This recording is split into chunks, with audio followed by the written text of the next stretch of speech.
All right, shalom everyone. Peace for those who love peace, and no peace for the wicked, the Lord said. I hope you can hear me very well. I know we are coming to you in different timing, and that make people confused about what time I will be online. But I will try to, to give you an advanced timing for my coming schedule. Today our topic is very simple actually, and is to correct many false information we learn from Christians and from Muslims. When I start using the internet to expose Islam,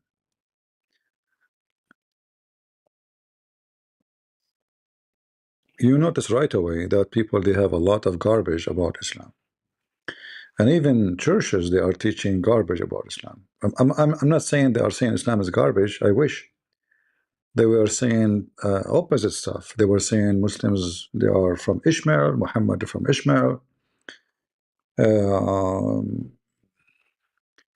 they are Abrahamic. I mean, all kind of garbage. And took me many years in order to make people change. Even famous ones who used to say stupid things about Islam. However, until now, we have a lot of people who say stupid things about Islam, even though like they sound like they are supposedly fighting it.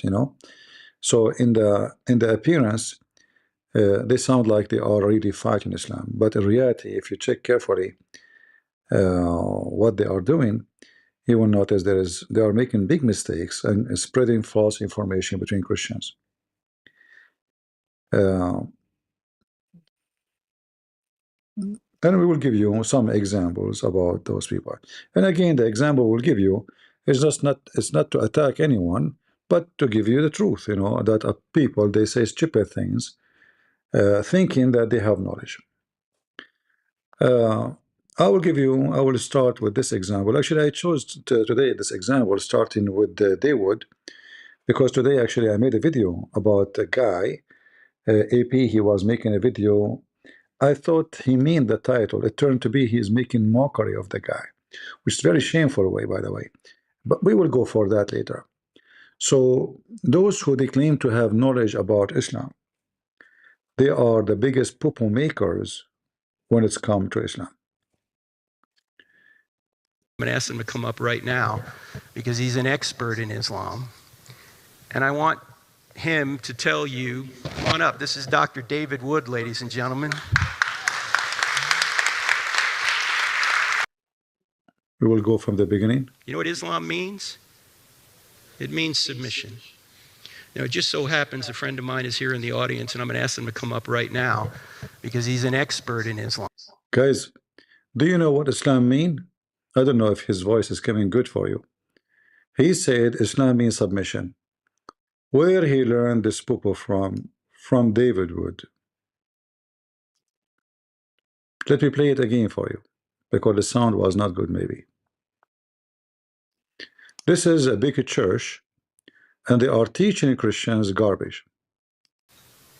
You know what Islam means? It means submission. It just so happens a friend of mine is here in the audience, and I'm going to ask him to come up right now because he's an expert. Just to show you how stupid this statement is. Because if Islam means submission, so what the problem? Isn't all the Bible command you to submit to God? Do those people even know the Bible? Like you can notice, like when he is saying, I mean, he have a dark behind him, the lighting on him. Do you know what Islam mean? Like, do you know? Oh, what? So supposed to now he's scaring the hell of you. Islam is bad. Okay, what Islam mean?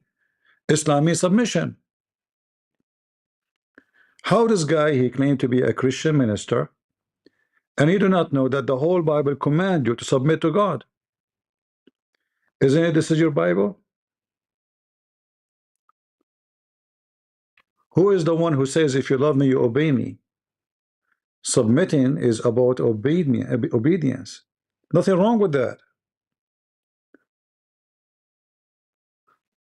So this potato, Dawood, I told him 1,000 million times, stop using the word submission. And now everyone who listens to his videos, he copy paste because those people have no brain. They are copy paste. The same as before they used to teach that Muhammad is from Ishmael.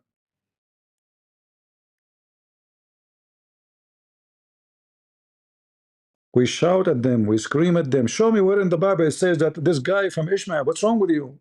Where do you get this from? Isn't it the Bible says that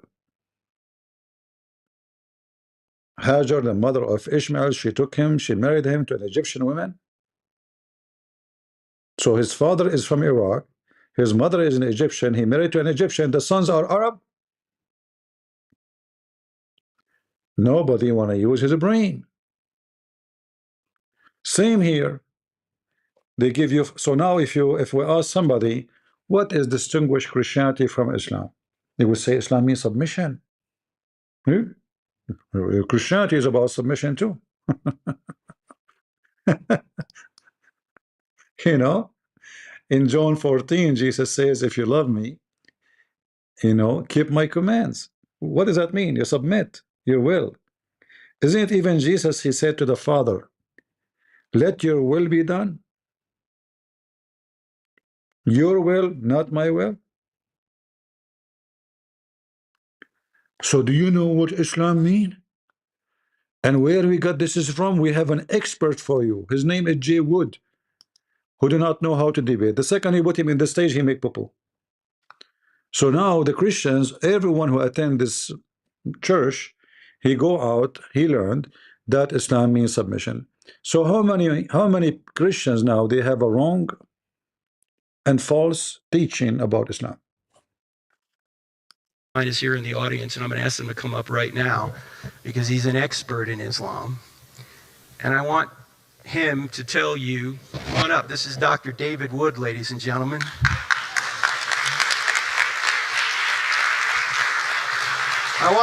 Come on up, David. I want Dr. Wood to come up. David has his PhD from Fordham University, and he has debated many Muslims. He's helped bring many Muslims to Christ, including Nabil Qureshi and Ridvan Adamir and others. And David is behind one of the best arguments to show that the Quran cannot be true. So he's going to take about 10 minutes and tell you about it. Go ahead, sir. All right. How many of you have heard of this argument called the Islamic dilemma? You see, they would, if he is decent, he will say to him, no, I'm not behind this. I mean, everybody, all the Christians, especially the Arab Christians, they knew this from the first century, first years of Islam. In fact, we have documented debate between a minister, a Christian minister for the caliphate. We are talking about 13 centuries ago, and he is mentioning those issues. So this is how fake they are. They go and say he is this guy behind this argument. This argument we was using it before this guy when he was in jail. I heard it from my parents, not from me. My parents, they heard from their parents. Anyone who knows how to read Arabic, he knew this garbage. So again, they give you a wrong presentation to make you believe that we got you. It's a short time. We got you the guy who is an expert. And actually, I'm saying this because I got really upset from what I saw today in their channel, making mockery of a Christian guy for no reason, claiming that they are learning from him, or this guy learning from him.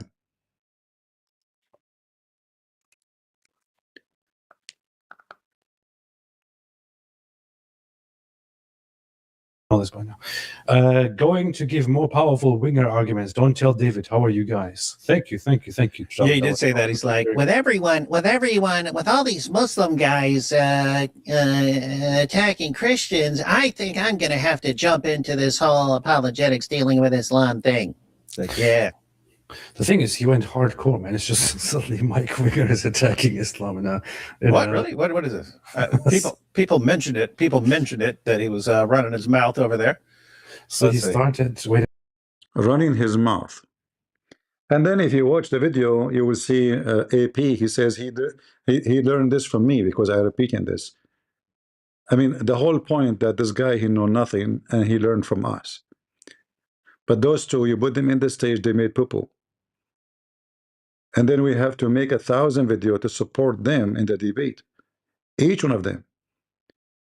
All of you remember what happened to David Wood with Mimi Hijab when he started making mockery, and Wood, he make him poo-poo. When Hijab, he said to him, not a single Jew believed that God have son.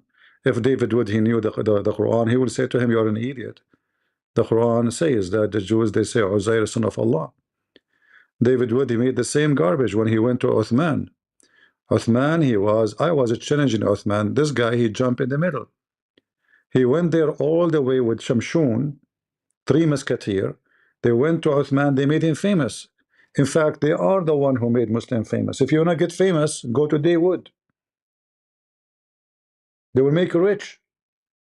You debate them, you never lose, you become rich and famous. Muhammad Hijab was a potato, nobody listened to him. In one day, he have extra 100,000 subscribers. And now they are making mockery of this guy. Why? Give me a reason. Anyone can give me a reason? Running his mouth? He's a Christian guy. He is speaking the truth about Islam. Let us say he learned whatever he learned from everybody. All of us, we learn from others. All of us, we learn. Like, am I born, I know how to read Arabic? Everybody, I learned from Muslims too. I went to school, the teacher was a Muslim. But anyway, why we are making fun of this guy? He is getting a lot of review. He start talking about Islam. He will take our customers. And maybe soon he will start making GoFundMe. He will compete with us. Hey guys, Charlie Kirk, get killed, and I need to increase my security. GoFundMe. Guys, I want to increase my ministry. I need to buy a camera. GoFundMe. And then we collect tens of thousands of dollars, if not hundreds of thousands of dollars. All of this because we are serving God. Wait a minute, when was that? When did he start? When did he first start? Let me see. When was this? Okay. Here. Whoa, that's lots of stuff. I know he has made What the heck? posts about Islam. So I think it started with, at first he shared the other Mike's GoFundMe fundraiser, Michael Jones, Inspiring Philosophy. Thanks to everybody who has contributed to that, by the way. Absolutely. They are enraged. Malik's even trying to get it taken down and stuff like that. He's posting his screenshots of his whining to go. If somebody posts your address, is that a reason to GoFundMe and collect 200 something thousand dollars? Already you go to debate, you go in person, they know you, you meet them, you shake hands with them. So what is exactly the problem? Don't they go and they fly and they meet them in person? They do, right? If this person was a hidden person, like he is a mystery person, and he have an issue, maybe he's a Middle Eastern, like Christian Prince. He's not. So what the GoFundMe? Any excuse, we make GoFundMe. And hundreds of thousands of dollars come like rain. Thank you, thank you. GoFundMe. It's like, it's hilarious because he's the one who caused it. So if GoFundMe like investigates and is like, can you? No, it's not him who caused it. This guy is Abdul. It is you who use it for your business to make money. You are putting it on the Muslim. I mean, if you change your address, they can find your address second day. So what? Because already they know your name. They know who you are. It takes them 5 minutes to search you again. So what getting 200,000 would do to you? Are you going to change your name, your passport, your etc.? What is that? It's just an excuse for, you know what. Continue.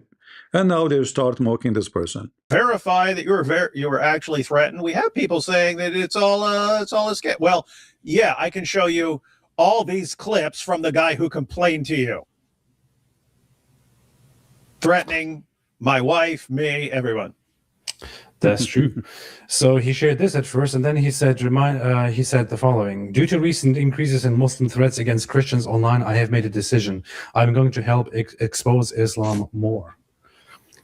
32,000 likes. Are you kidding for him? Guys, do you see what the problem?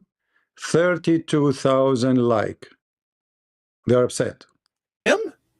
Yeah. And for what? What do people? Oh, yay! Mike Winger's really going to expose Islam. What? What's the problem with those guys? Why they are mocking the guy? The answer is very simple. They don't want someone to compete. 30,000 like, which means how many million view? I mean, I didn't see anything wrong here. Did anyone see anything wrong?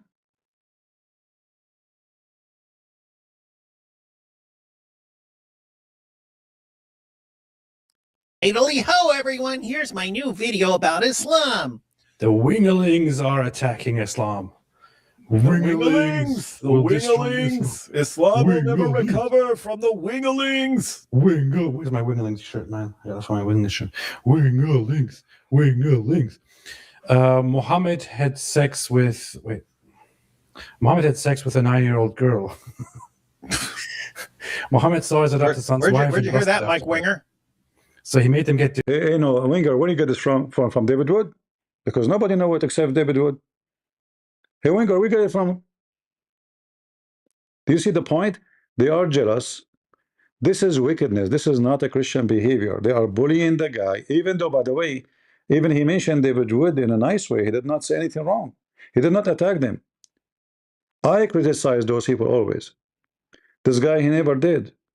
Why they are bullying him? Because simply they are afraid somebody will compete. This guy is famous. I never heard of him, by the way, but when I check his channel, obviously he have a big audience. For me, I never heard of him. But this is not. Even he is posting like, you know, the GoFundMe for this guy, you know, inspiring Christianity. He's a nice guy. He's not speaking bad about them. He is not doing anything wrong. He is not bullying them. Yet they are making fun of him. And then in the video, you will see they keep saying that he copied that from us. I just heard David Wood saying, where do you learn this from? Nobody knows that Muhammad he married Aisha until David Wood came to the image. Like, who knows that? Anyone knows that? Nobody.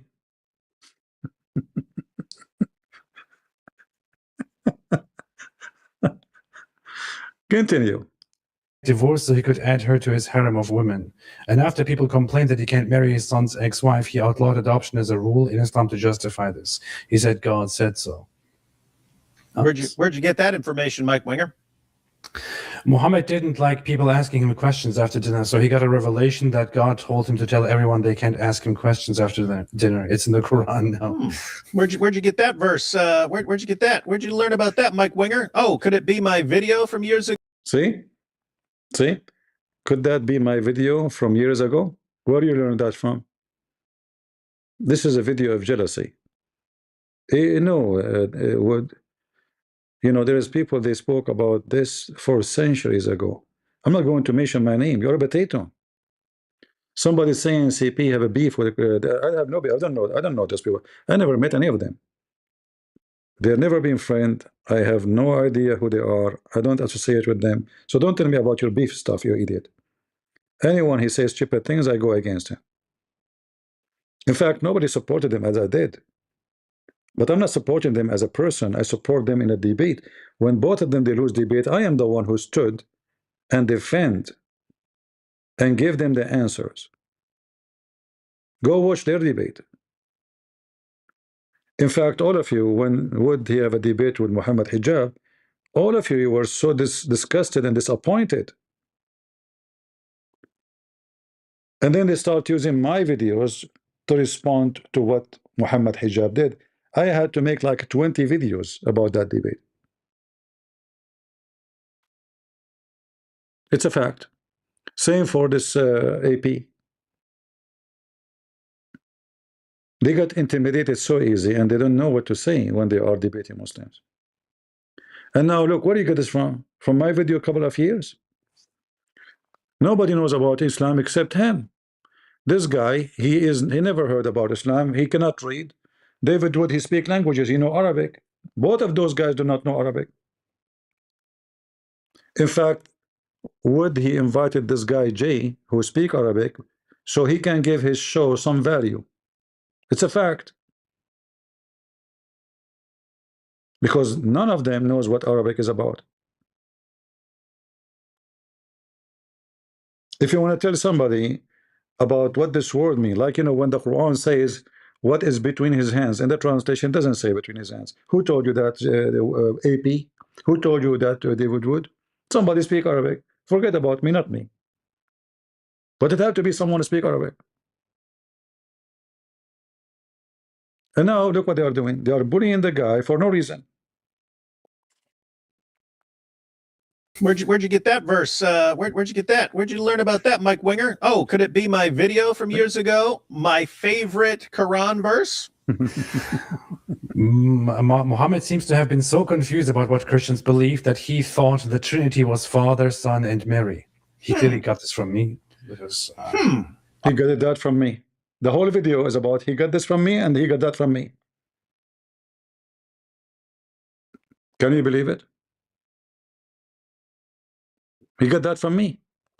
Like where this guy, he learned that Muhammad, he knew the Trinity as Mary, Jesus, Allah, from him. Who else? I mean, who else? Let us be honest here. he thought the Trinity was Father, Son, and Mary. He clearly got this from me. Because I talked about this quite frequently, so he Anyway, I don't want to continue with this garbage. Be careful with those people. All right? They are doing business. They can make a good videos to expose Islam, yes, but the motivation is very clear. I say it to you with clear words, no more sugarcoating. But this is not our topic today, but I wanted to show you how some so-called Christians, between bracket, because not everyone says to me, Lord, Lord, will enter the kingdom of my Father, but the one who do his will. And I wonder if they are doing the will of the Father by doing this. And don't forget to go fund me every few weeks.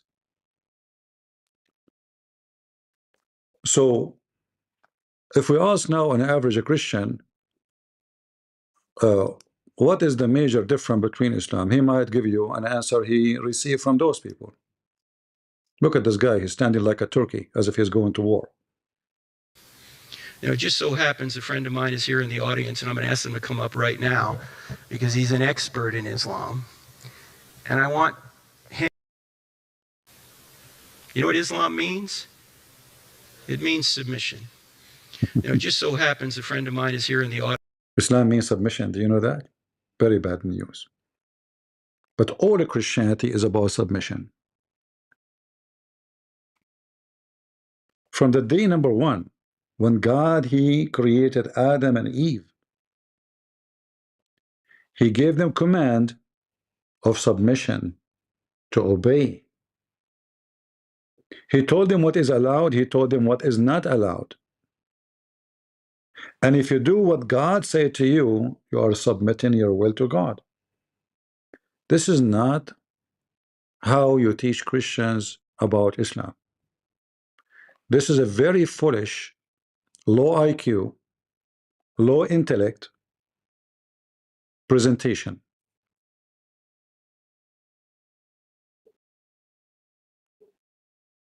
You might say to yourself, I'm using a tough language. It is the truth. Prove me wrong. Is that fair? Are we fair if we prove me wrong? Go ahead. Show me one One thing, Christianity is not about submission. Just one.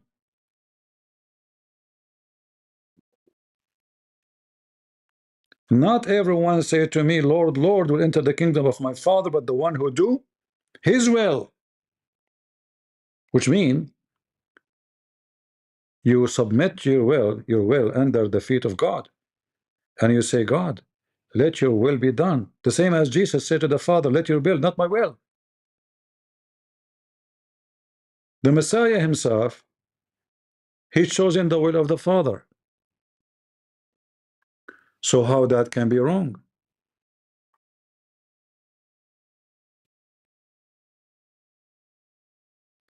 No, no, this is not a joke. It's a mockery. And AP, he make a video with funny music in the background. It's a jealousy. Give me a break. Yeah, yeah. Put in the leg. Is that how you, you say you learn it from me every 2 seconds? Did you learn that from my videos? Okay, what the whole point of this? What putting? I mean, this is silly. Putting the leg. But anyway, never, never say Islam means submission, because submission is a good thing. Submission is not a bad thing. And I tried many times to correct them, but they will not, because they are arrogant, and they will not agree that they don't know the language. You see, even the word surrender, like I'm using the word surrender, but I think there's something better than surrender. English is not my first language, as you know. So I don't know if there's a better word to describe Islam.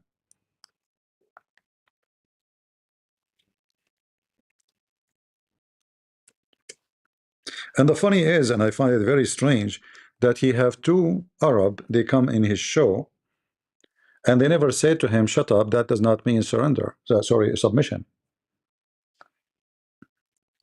I guess they don't have the courage. The Quran speak many times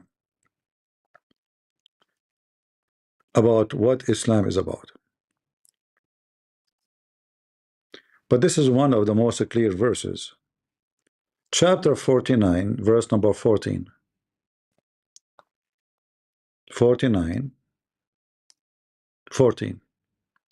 The Arab, by the way, is not an ethnic. The Arab is people of the desert, is not an ethnic. Mistakenly, arrogant, stupid people think that when we say an Arab, it's a race. Arab is not a race. Arab is an Aramaic word. Arabia is a word mean desert. Like when they say the Arabian desert, that's because they are stupid. Already you say desert, but because they don't know that Arabia or Arabian is already word mean desert, so they think it's a name. You know what I mean? So when they say the Arabian desert, they are saying the desert, because Arabian mean desert. Arab mean those who live in the desert. People who have no homes, Bedouin. And that's what the Quran is saying. قالت الأعراب. The translation coming as a Bedouin, which is correct. Bedouin mean people who go around. It's not an ethnic. People who live in the desert, they carry their houses in a tent and they go around. So if you do that, you are an Arab too. If you live in a tent like a gypsy, you are Arab. All right? But if the gypsy, they don't live in the desert, then we cannot call them really Arab, because it is connected to the desert. So the Bedouin, the Arab, they say we believe, say you believe not, but only say. So Allah now supposedly, Aka Muhammad, commanding them to say, we have surrender. Surrender to what? Okay, hold on, they don't believe. They don't believe. So what they surrender? Even it says here, faith never enter your heart. So did they surrender by love, like they love you? They love this God, they surrender their will to Him. No, no. Faith never entered their heart. So how they surrender? Somebody can say to you submission and surrender are very close to each other. It could be in English. But in Arabic it's very clear. This is about you taking against your will. You converted to Islam. It's obvious in front of you. Faith never entered your heart. So why I'm saying to them, say you are a Muslim? How I can say to them, say, don't say we believe. Don't say we believe, because you believe not. Okay, so what surrender mean here? Mean they've been forced to convert to Islam. So surrender, and when it's come to Islam, is about being defeated by sword. So to save yourself from being slaughtered, you say I'm a Muslim, but never say I'm a believer. We know you are a liar. Are you getting my point? So when they say to you Islam means submission, it's a stupid statement from arrogant, ignorant, who they are deceiving the Christians. If we go to the Quran, not only the Quran and the Hadith, Muhammad, he made it clear, Aslim Taslam. Aslim Taslam. What does that mean? You surrender, we will not kill you. Aslimi Taslami. Convert, you will be safe. Safe from what? Safe from his army. All those sentences, you see them highlighted in front of you. It says Aslim Taslam, Aslim Taslam. Even according to the Muslims, when Muhammad he sent his messenger to the Byzantine ruler, what he said to him? Aslim Taslam. Accept Islam, you will be safe. It's in front of you. If you accept Islam, what will happen? You will be safe. Safe from what? He is sending a message, a threat. We are going to invade you. So either you convert to Islam and you accept me as a prophet, and that will save your ass, or else. So is that submission?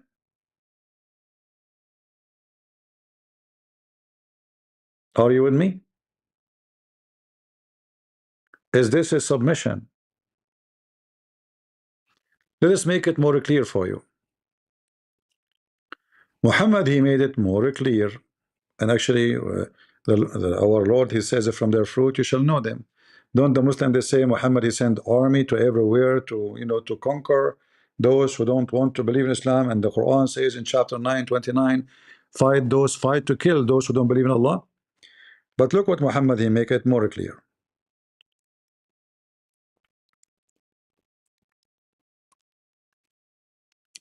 He said, I've been commanded to kill all mankind.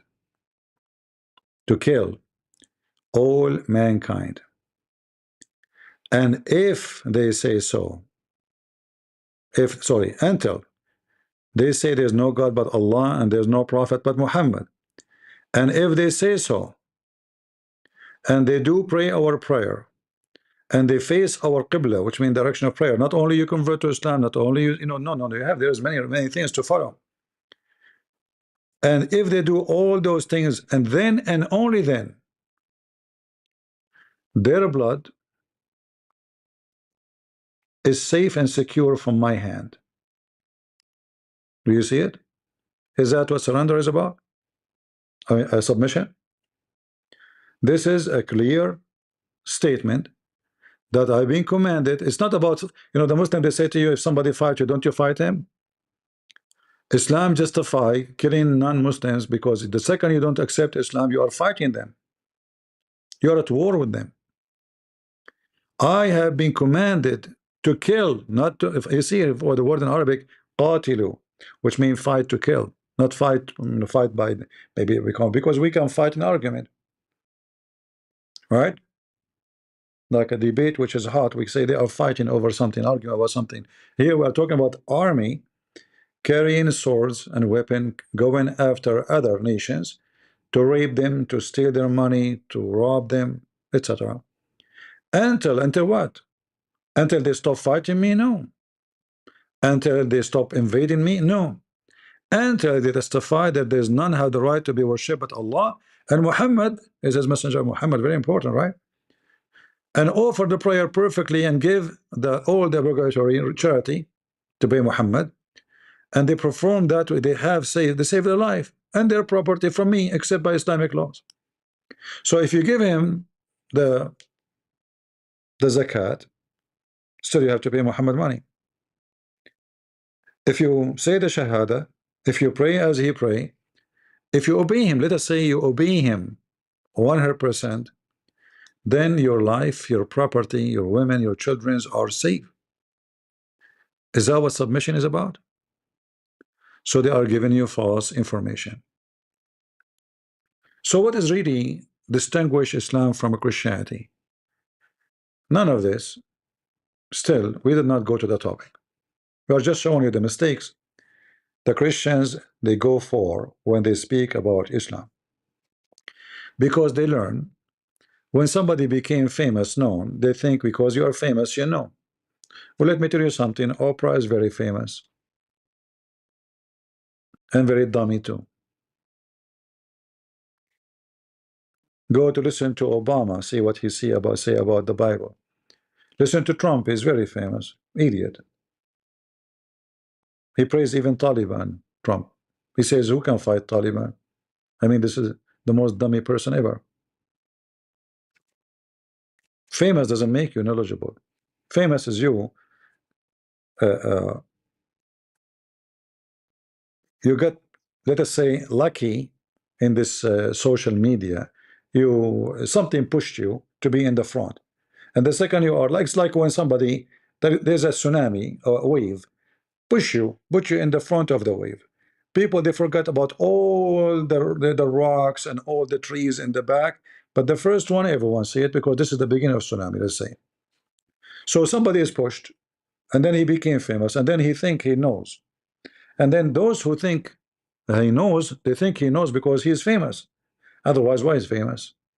There's no way he's famous. He do not know. Tucker Carlson, he defend Islam. He's very famous. The wicked Andrew Tate, he converted to Islam. He's very famous. So what famous have to do with knowledge? Zero. I guarantee you there's people nobody heard of them before, and they are way knowledgeable than me. And all those people you know in the internet, nobody know them.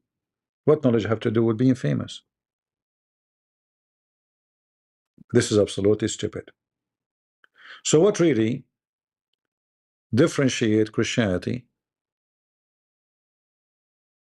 from Islam? None of those things we mentioned differentiate Christianity from Islam. I gave you this presentation because you might say Islam teaches violence, right? This is not the reason, you know. There's things way bigger. What is the most important thing for you to distinguish bad from wrong?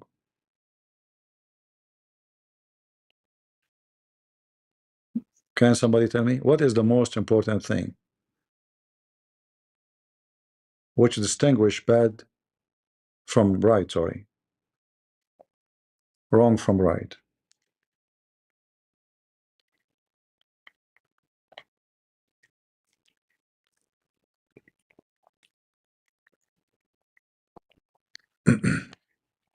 I know sound can take some time to arrive to you, uh, but I will wait for the answer.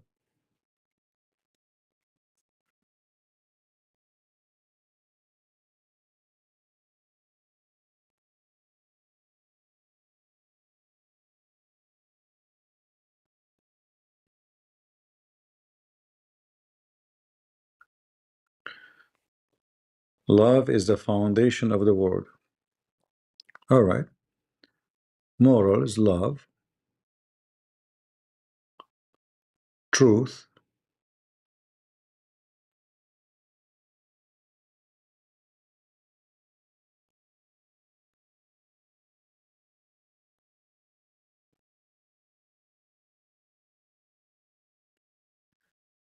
Somebody saying CP don't get the fact right. Mike Wenger and Shamshun try to shame David Wood. Well, if this is true, still all of them, they are the same equality then. But, you know, obviously, nobody can shame you unless you are a person of shame. And obviously, all of them, they have a potato stuff on their uniform. So truth, love, pure heart. What else? Immoral. All of those are true things. They are right. But there's the most important. The most important thing. Because moral, you know, can be a reason to accept and to refuse something. Love can be manipulated to be about this and that. Like the Muslim can say, they can say to you, how in the world I want to love someone who don't love Allah? You don't love even your creator. So I have to hate you.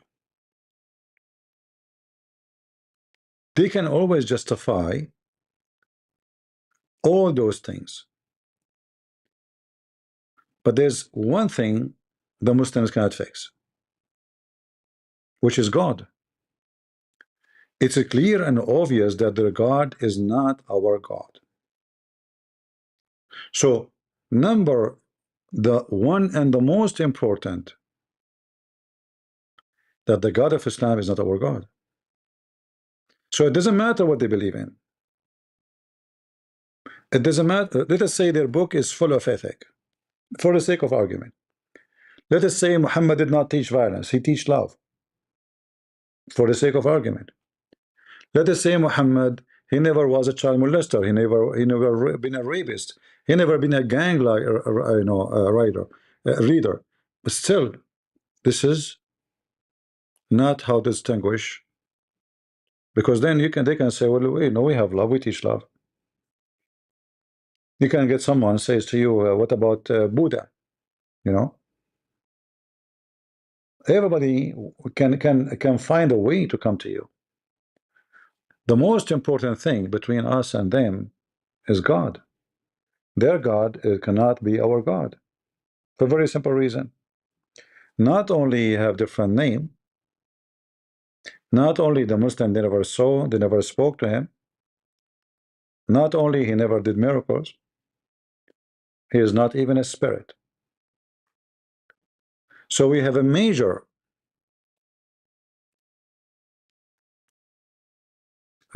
differences. Nothing and no one can fix it. If the Muslim they rewrite their book,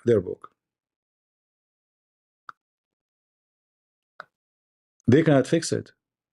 If they change the Quran and made the Quran about love, that will not work still. They cannot fix it.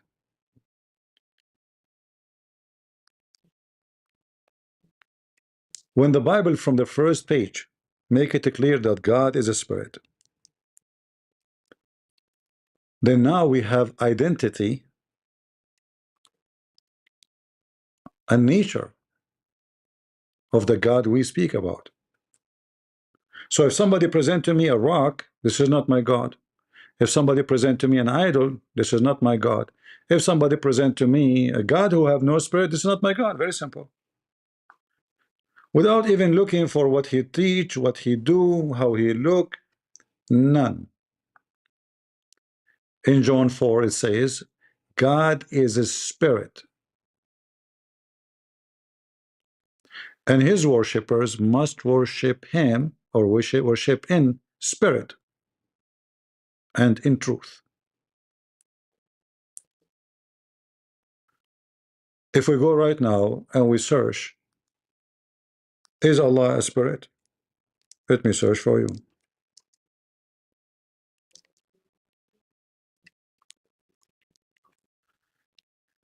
You will see that all the Muslims agree that Allah is not a spirit. And if Allah is not a spirit, then Islam cannot be spiritual, correct? Because, what does spirit mean? Like, I have a spirit, God is a spirit. This spirit have a special way to communicate. It's not physical thing, right?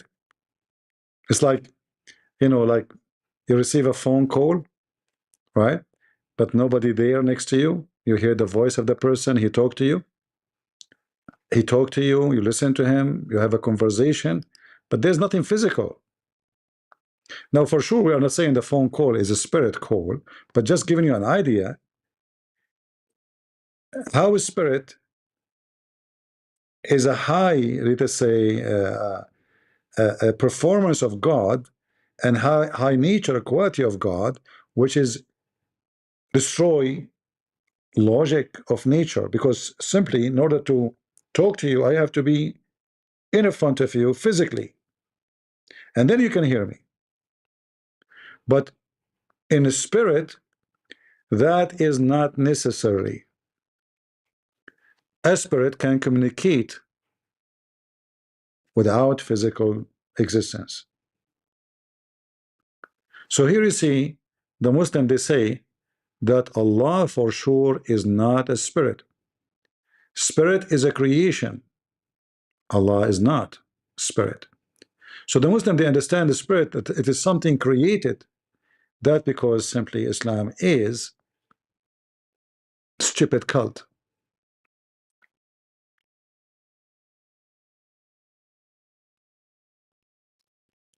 The spirit or soul, not one of the attributes of Allah. So imagine Allah have many attributes. He have 99 attributes. None of them is a spirit.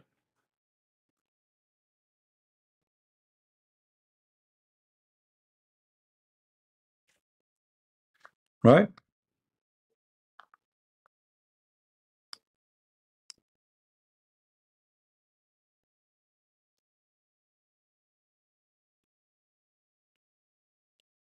So the most important thing to differentiate Islam from Christianity, that we don't have the same God.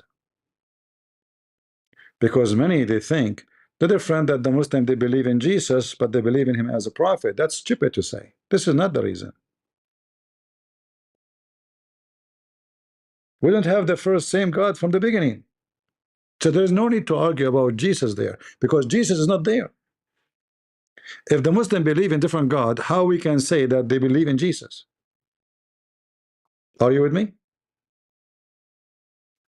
If the Muslim believe in God who is not a spirit, how they can claim that they believe in Jesus? So the whole argument of believing in Jesus is destroyed by this alone, because simply they don't have the same God. If you open the first page in the book of Genesis, you will see God is spirit.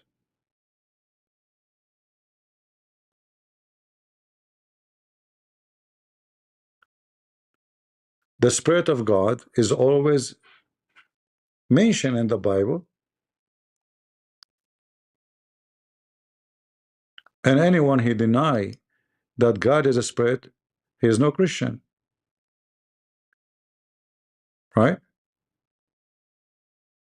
Even the Bible says that Jesus was, even when he crucified, he was alive by the spirit.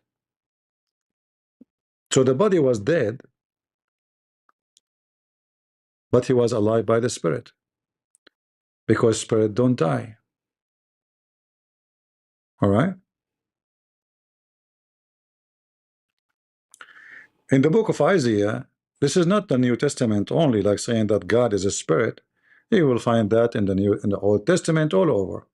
In the book of Isaiah, mentioned many times, uh, uh, uh, mentioned this, that God is a spirit of justice.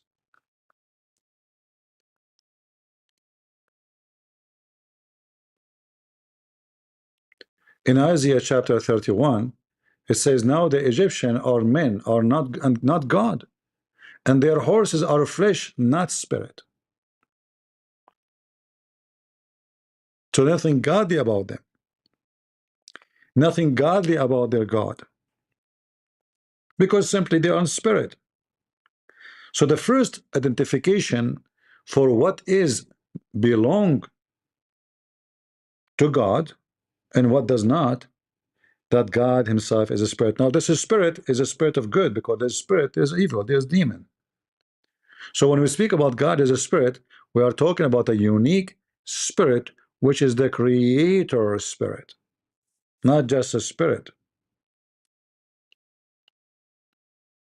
All right, this spirit is unique, is above every other spirit, for all spirit created by this spirit, which we call God.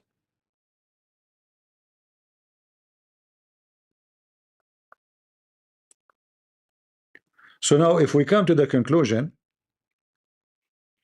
together that Allah is not a spirit and our God is a spirit, then we know right away that what distinguish Islam from Christianity, they are worshiping an idol. For anything does not have a spirit is a rock, is dead. You see, the word spirit means life to start with. What is the source of life? Life. God is life. If God is not alive and he is life, he cannot give us life, correct? I mean, if you don't have it, how he can give it? If you don't have wisdom, how you can be wise? And how you can make me wise? If you are blind, how you can claim that you can see? Are you with me?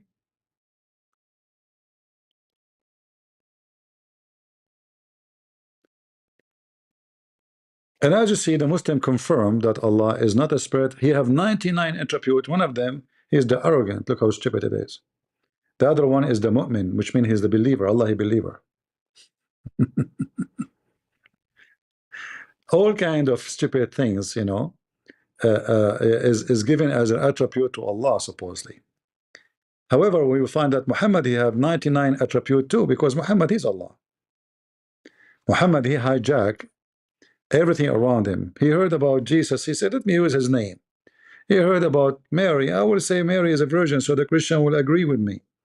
He heard about the Jews. He said, okay, Jews, I believe in Moses.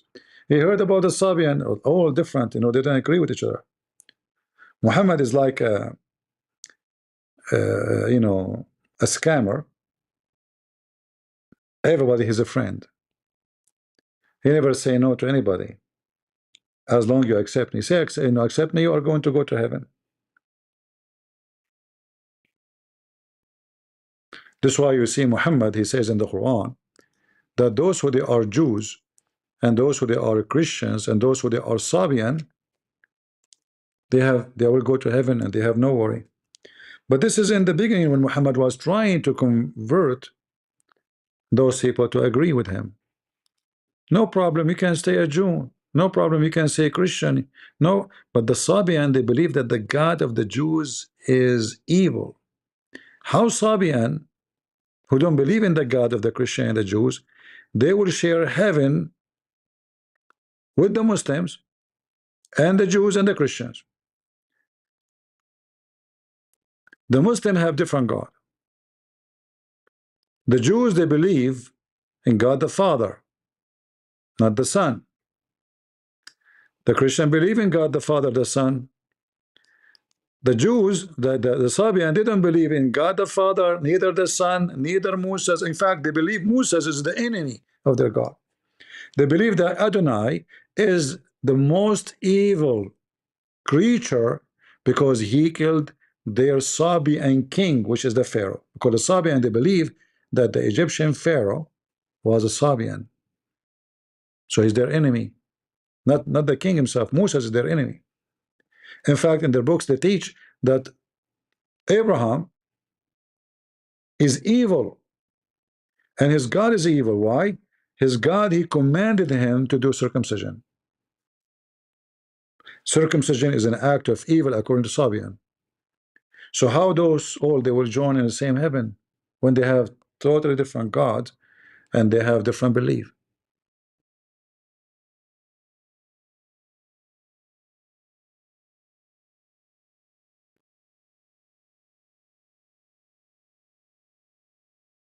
Are you with me? Here you see Muhammad is starting a corporation, like buy my stocks, grifter.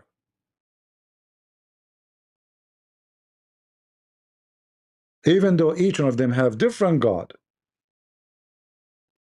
And as you see, he is not saying to them, if you believe in Islam and leave your religion. No, he says the Jews, which means you stay as a Jew, the Christians, the Sabian, and whoever believe in the last days.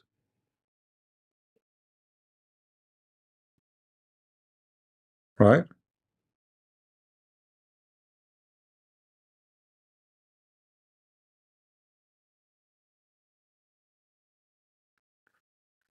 So we have a very wrong understanding about what differentiate Islam from Christianity. It's not about Muslim, they believe in Jesus, he's a prophet or not. Jesus never existed. Where we can find the word Jesus in the Quran? The real name of Jesus is not even Jesus, it's Yeshua, right? Okay, where we can find Yeshua? Never mentioned. Not a single once. And this guy, who they call him Isa in the Quran, he is the son of Mary, and Mary is the daughter of Imran. Who is Mary, the daughter of Imran?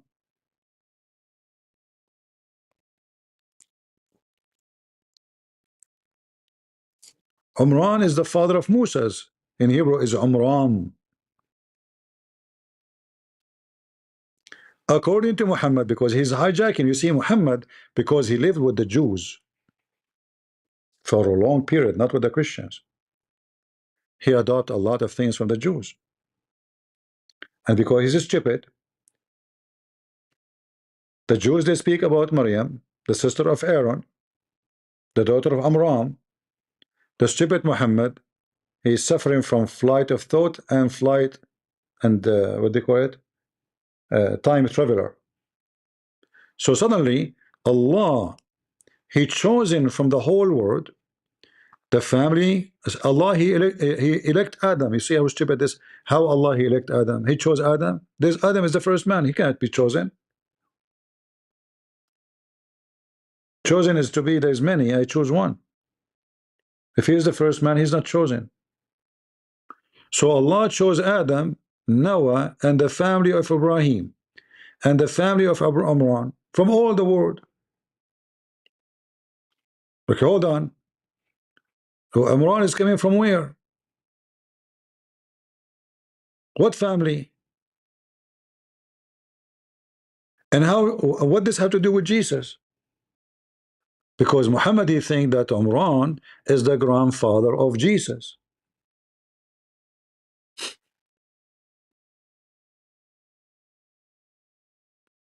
And here it says it in the story, supposedly, that the mother of Mary, and she is the wife of Amran, she might make a vow to Allah that if she have a child, this child will be a monk, will be devout to serve God. But the same stupid Muhammad, he says, being a monk or a nun is a fabrication of the Christians.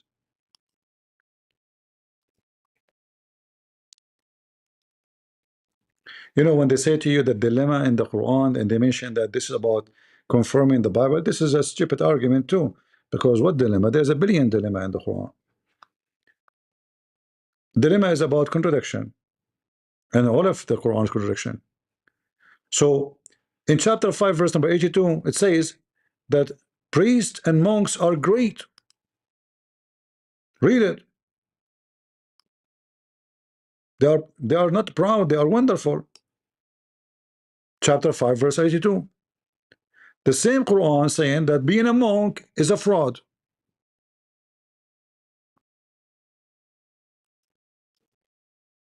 Chapter 57 verse number 27.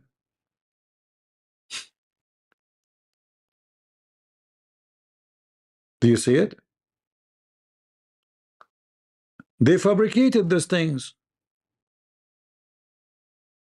We did not prescribe for them to be monks.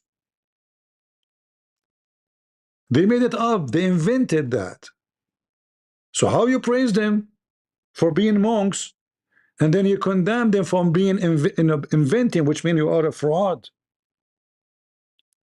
And then here you see that Mary, she is vowing her child to be servant of God, which means will be a monk. But then she gave a birth to a girl. She became a nun. According to the Quran, Mary was a nun. Her mother, she vowed that she will not even, that's it, because now she made the vow before she knew if it's a baby girl or a baby boy. So when she gave birth to Mary, Mary, she is isolated. She see no man. She see nobody. She see no human. She don't even see her mother.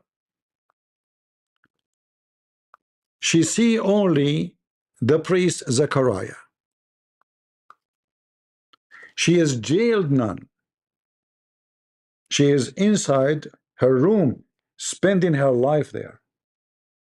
No man can see her. All what she do, she pray to God. Even Allah himself, he bring food for her. Read the story in front of you. But the same stupid Muhammad, he condemned being nun and condemned being a monk, saying this is an innovation, this is a fabrication. So as you see, Muhammad, because he lived between the Jews, he is mixed up and messed up. So nowhere in the Quran it mentioned Jesus. Zero places.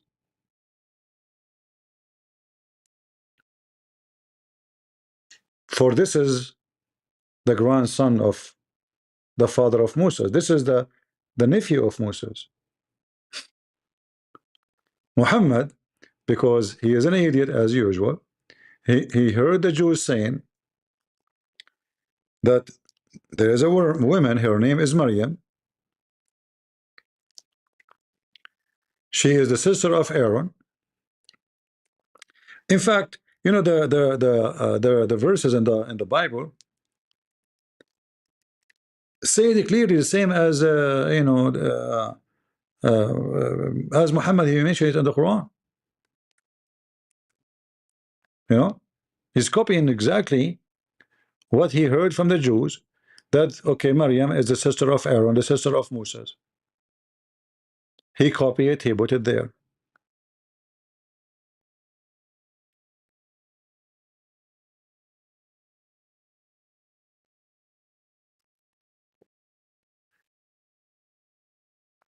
If you have a question, let me know. You know, so Maryam, the sister of the sister of Aaron, mentioned in the Old Testament many times in the book of Exodus and many places, you know, and it says clearly that Maryam and the sister of Aaron, Muhammad, he copied it exactly as it is.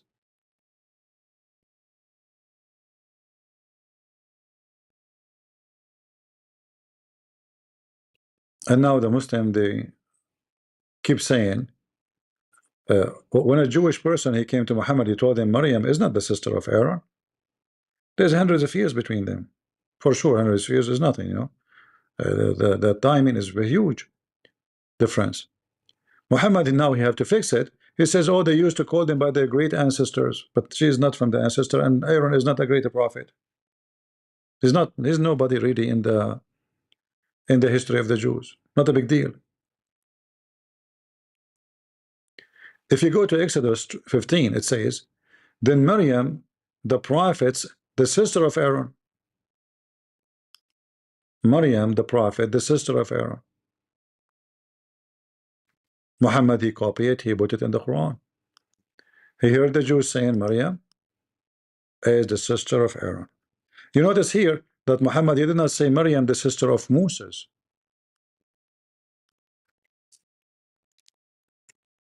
He did not say that, right? He said what exactly the Bible said. And he pronounced Maryam exactly as the Old Testament recited. Maryam. the sister of Aaron. We go to the Quran, it says exactly the same.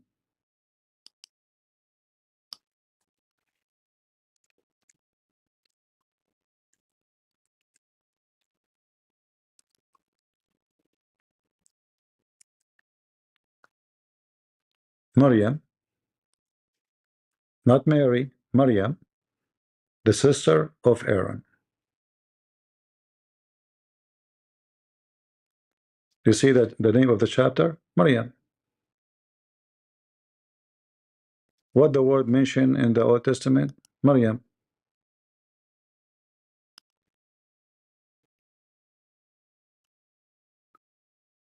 So what distinguishes Islam from a Christianity, that we share nothing with them. We don't share God. We don't have the same heaven. Their heaven is about effing. Their heaven is about gold and silver and boys. Their heaven is about white, KKK, white only people. Our heaven is totally different. Our God is totally different. So if somebody asks you, what distinguishes Christianity from Islam? You say there's everything. We have zero to share. If they say to you they believe in Moses, they don't believe in Moses, because if the Muslims believe in Moses, so why don't they follow Moses? They don't. If they say to you they believe in Jesus, so why they want to kill the Christians? If they believe in Jesus, then why they don't believe in what Jesus taught, and where what Jesus taught in the Quran? If we read the whole Quran, the whole point, you will see that they mention Jesus in two words. That Jesus, servant of Allah, he told people to worship Allah. That's it. That is what Jesus is about. There's nothing about Jesus there. And the name is wrong. The father is wrong. The grandfather is wrong. Everything in this book is wrong. So we share nothing. God nature is not the same. History is wrong. Science is wrong. Arabic language is wrong. So what we share? Do we share the wrong together? No, we don't believe in wrong. And Jesus never taught us wrong. And then you can add things like the morality and the ethic and everything, right?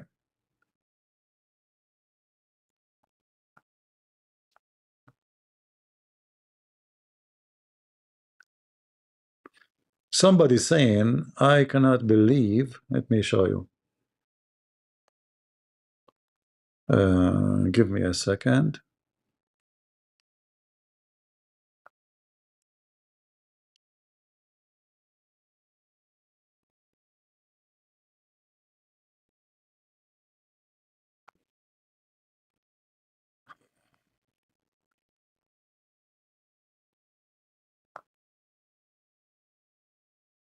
Yeah, somebody said that I cannot believe that you condemn Christians supporting other Christians financially.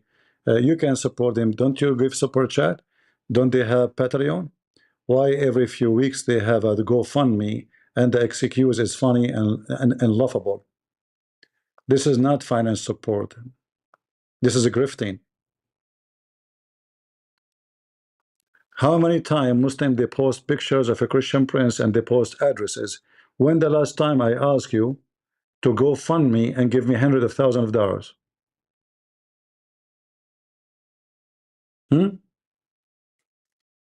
How many times you heard me saying, go fund me?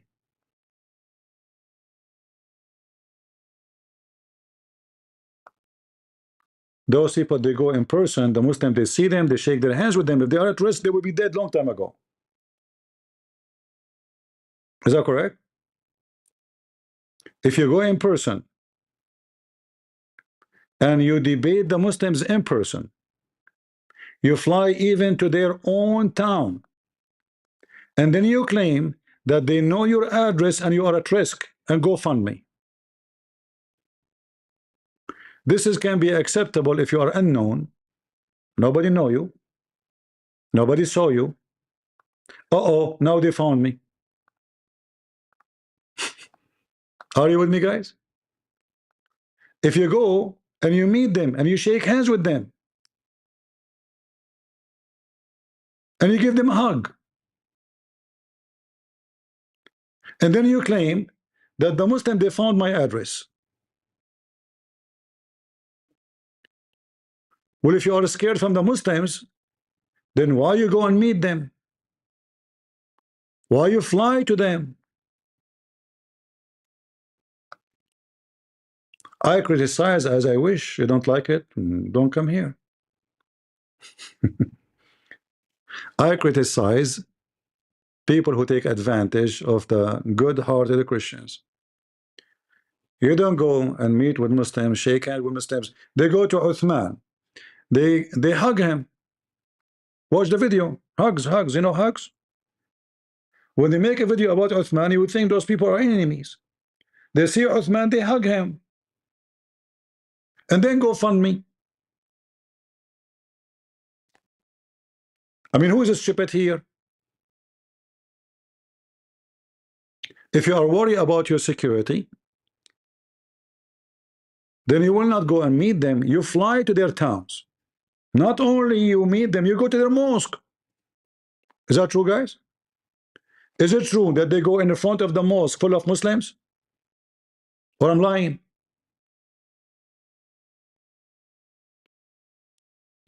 Is that true? So how you are afraid of them? And then you go in the front of the mosque, there's like 400 Muslims inside. And then oh, they post my address. They do not need your address. They see you all the time. It's an excuse to make money from the Christians.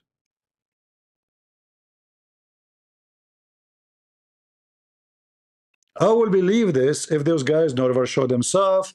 They don't want anyone to see them. They have issues to worry about. But they go and they meet them and they debate them and they give them hugs and they kiss each other.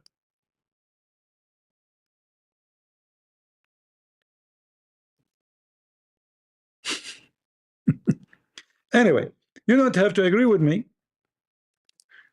But I believe that many of those people who they are on the internet claiming to be Christian apologetic, they are doing business.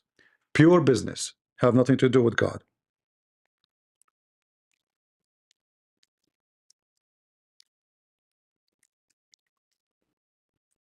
Right? When this potato, Othman, look how they made him famous. 5 million, 1.5 million view for a stupid visit of a tree coming to debate with who? With Othman. Did they debate him? No. They hug him. They kissed him. In fact, he invited them for a dinner. It was Ramadan time. Are we making things up? So if those people are worried about security and safety, do you go to them? Oh, they will kill me if I didn't know where I live.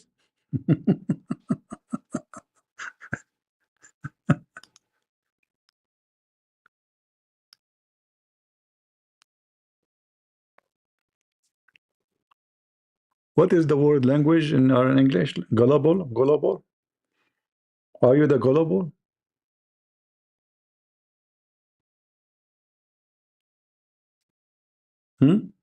So they go and they meet them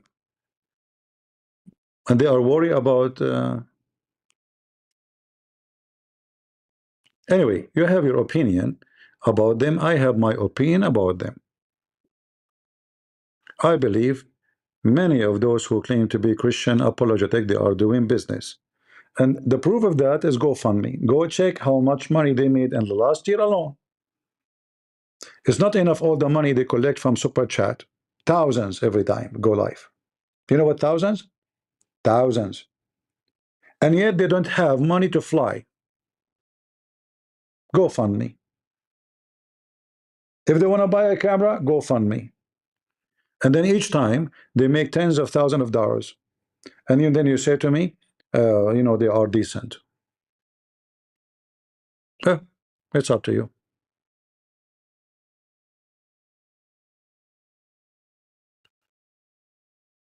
I say things as it is. If those people are worried about their security and their safety, they will never even talk about Islam. They will never go in person. For me, I don't go in person because I am a hot-blooded. I might go to a fight. I don't want to go into jail. A Muslim, he touched me, I will not let it go. I know myself. I'm afraid of nobody, and I don't like to be celebrity. I don't like to be in the camera. I like to be nobody. People post pictures saying this is me, posting addresses saying this is me. I don't go to GoFundMe says, guys, they found my address. Please send me $300,000, $400,000. And what the money would do? If they knew who you are, they can find you second day. Like, where you will go? Anyway, it's up to you to decide. It's up to you to say. It's up to you to believe. It's up to you not to believe. But trust me, many of them, they are GoFundMe business. It's all about money. Muslims and Christians. All right? It's a Lily J. Mimi hijab, Ali da'wah, this guy, the fat Orthodox potato who knows nothing about Islam.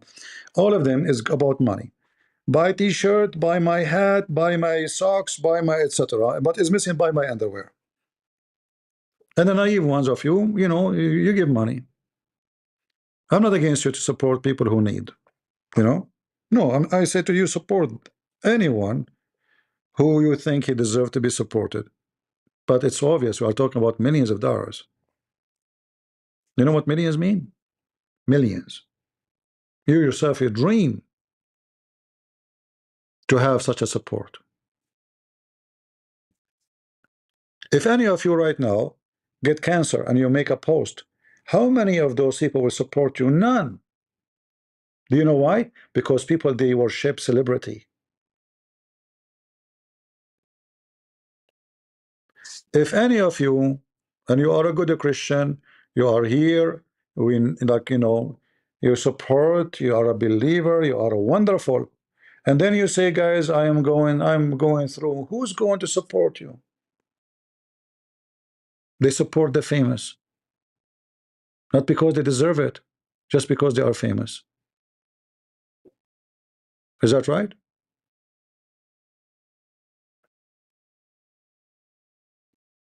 Prove me wrong.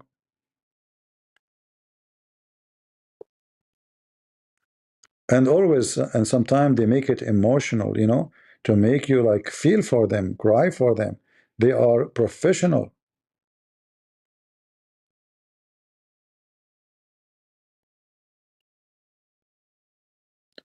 It is about worshiping celebrity. This is why you support only celebrity.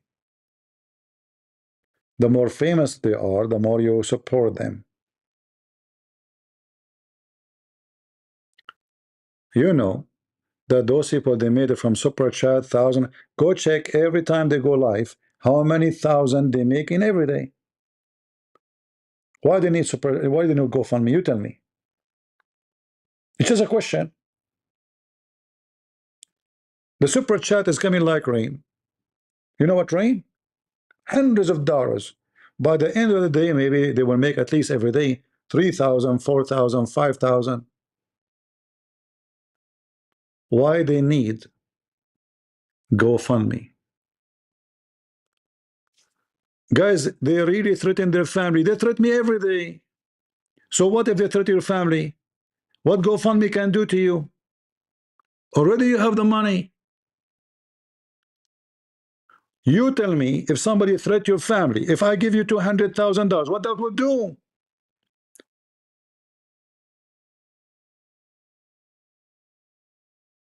Are you guys naive? I get a threatened to be killed, my family to be killed, to be tortured every day. I'm a Middle Eastern, I'm an Arab. They hate me way more than those potatoes. How many times I told you go fund me? And if you give me $1 million, what I would do with it? How that will save me? You move, second day they will find where you live. All what they need to do is somebody work in Amazon, somebody work in Google, somebody work in the post office. They will know who you are. So if you give me money, what do you do? Okay, you would move, they will find you again. What the money would do? Same time they have the money. So why you accept Super Chat and why you have Patreon? Go by GoFundMe only. Why multi-source of income? Crazy income.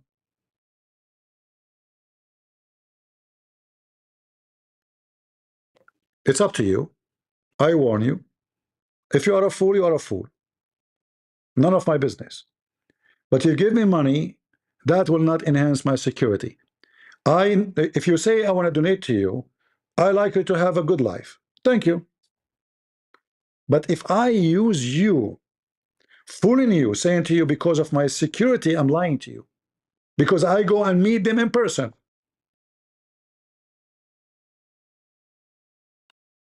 I go by my own feet to them.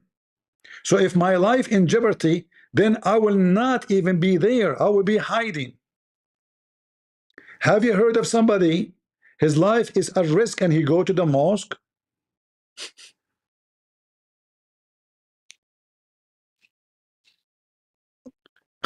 I never heard of such a thing. Trust me, if they want them dead, they will be dead. Here we go. They are in front of them. If they want to kill them, they will be killed. So what the GoFundMe would do? They post a picture of his wife. So his wife, she posts her pictures in Facebook by herself. If you don't want anyone to know you, why you post your own pictures? If you don't want anyone to have your picture, it's not like somebody hack you. You go to Facebook, you go to Twitter, and you post your picture.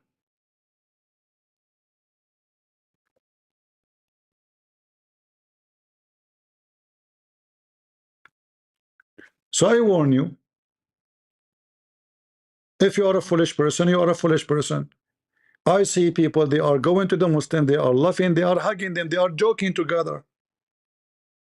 I don't see Muslims beating them. I don't see their life in a threat. Do you see it?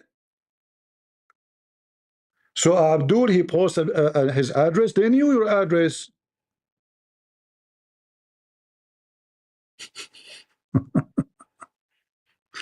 All right. I say it clearly.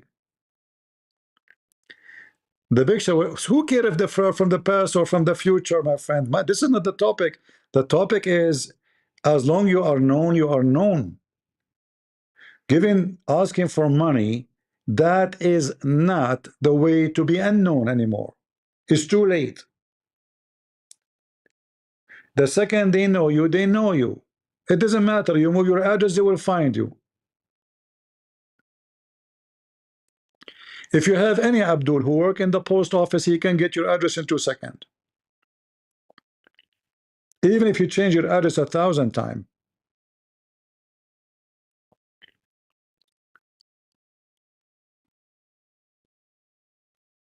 So it is up to you, you know, and I say my words, what I can do.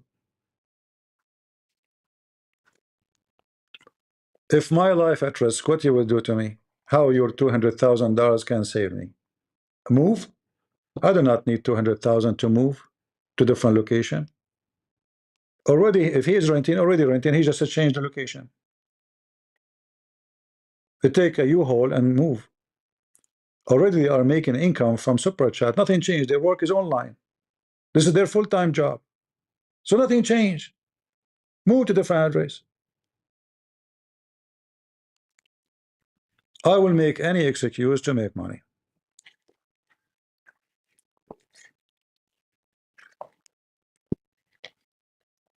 And we are talking about hundreds of thousands.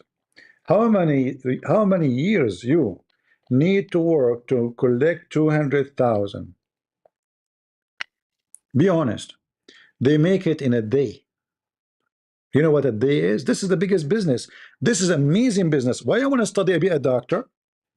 Why I want to be an engineer? I go open a channel about Islam, and then I will go and post my own address and go fund me, guys. Look, my address there. Oh, the Muslims coming after me.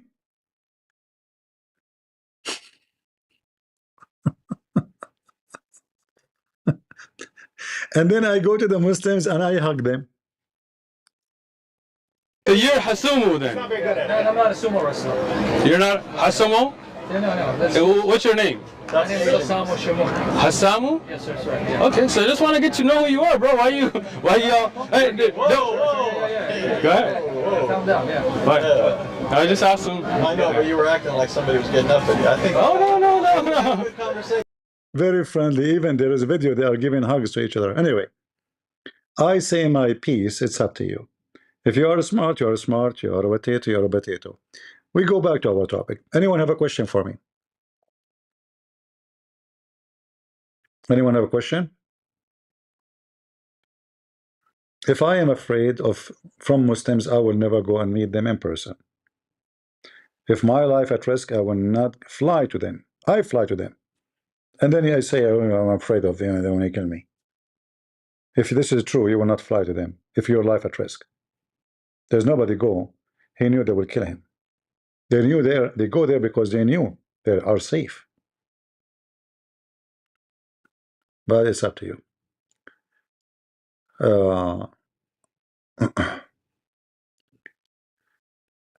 Any question?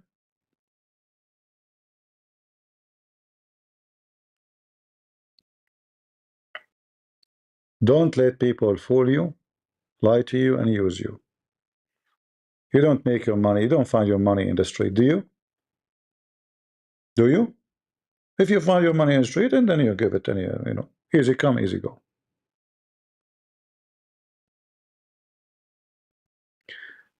CP, stop victim blaming. Who is the victim here? It's you who's the victim, not me.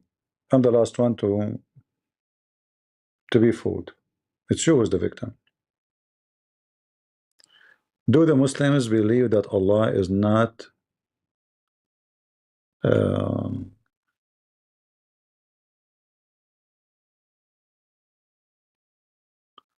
you're attacking a victim of instead of the attacker? You're stupid, my friend. What is the attacker? What is the attacker? Give me the name of the attacker. In fact, they use the name of the attacker as a way to make money. That's why every day they speak about Malik. There's a series. It's like a you know, Mexican movie. Every day Malik. For the last 3 months, 4 months, Malik. Even they make songs for Malik. Where is the attacker? When somebody hear attacker, you think people coming and shooting at you. Where is the attacker? Somebody posting an address? Attacker. And they are the victims, by the way.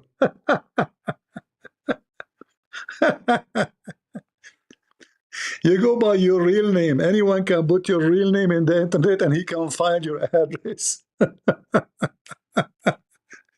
You go by your face. You post your name. You say, my name is etc. And people, they see you, and then you say attacker. That's funny. Attacker, huh? I don't see anyone getting beaten. Do you see them getting beaten? Do you see anyone getting injured? You remember this woman, her name Hatun? Hatun. Did this woman say, go fund me, guys? She been attacked for real, right? She was injured. They wanted really to kill her. But she did not do GoFundMe. She deserved it. The one who deserved it, she never asked for it. Is that true?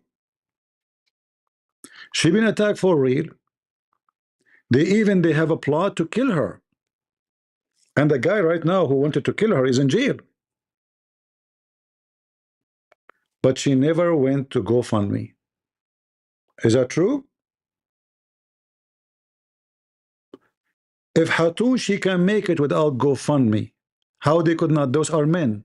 That woman is a woman. She's a woman. She's short. She is not even 4 foot tall. If you turn the fan, she will fly.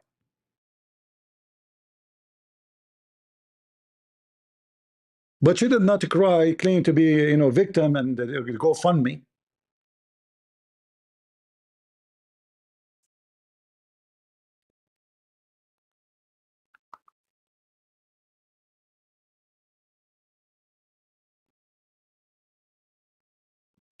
No, GoFundMe, it make you worse. Because when you keep doing it, obviously you are abusing the Christians. Especially you are making a lot of money. If there's people they never have income from other things, I always say, okay, this is the only way to help them. No problem. But they have Super Chat, they have Patreon. Okay, what about we do this? What about all those who have Patreon and Super Chat? They show the income they are receiving, and let us see if they need GoFundMe. Is that fair, guys? Then we will see really if they need GoFundMe to go from place to just to move from place to place. If they need hundreds of thousands, let us all post our income online. What say you? So what is Super Chat? What is Patreon? What is, I mean, what's wrong with people?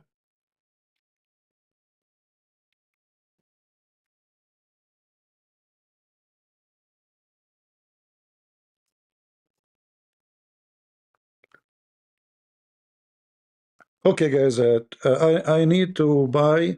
My car is old, and I think if the Muslim they chase me, I think this car is not a good speed. My life at risk. I want to buy a Ferrari. Who want to go fund me?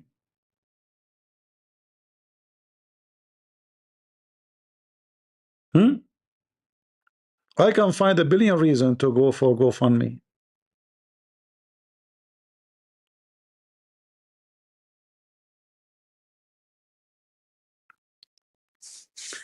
The second somebody became more famous, then they get upset, and they are fighting over business.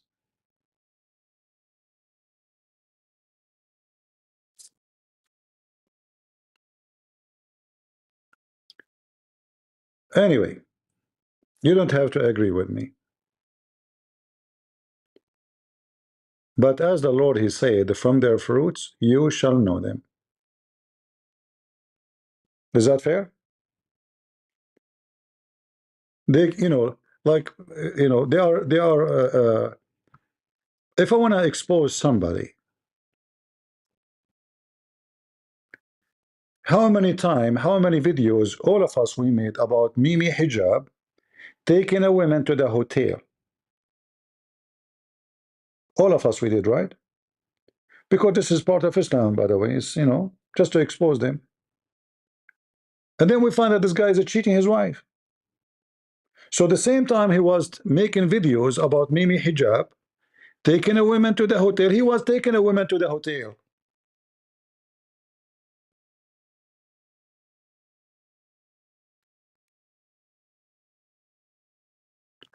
But you people are coward. You don't dare to say it. How we accept those people to teach you, and then they defend each other.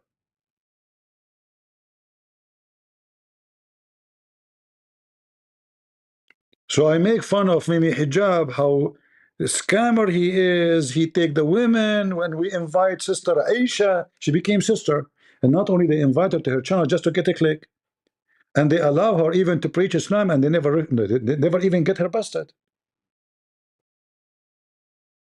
just to get a click. In the same time, they were doing the same thing. So in the stage, we are decent, we are holy. Muslims are scumbag. Look what they do. They lie to their wives. He don't tell his wife that he is married. Mimi hijab. He take a woman from the back door to the hotel. And then we find that they are doing the same thing.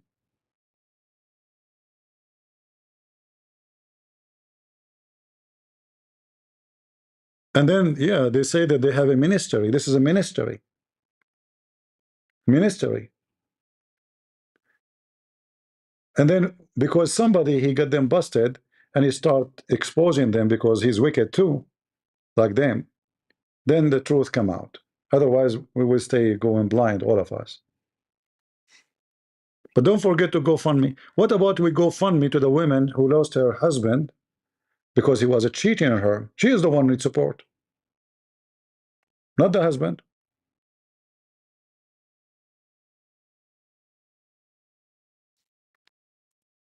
Do you agree with me? Who's the one needs the GoFundMe? The women or the man? The woman who is the victim, who was cheated, or the man? You go, you give money to the one who don't need it, and you dump the one who is a victim. This is you, and I say it to you in your face. I don't care who like what I say, who don't like what I say. I'm the last one who care. If I'm a person who speak in political way, I will be in different place. Trust me.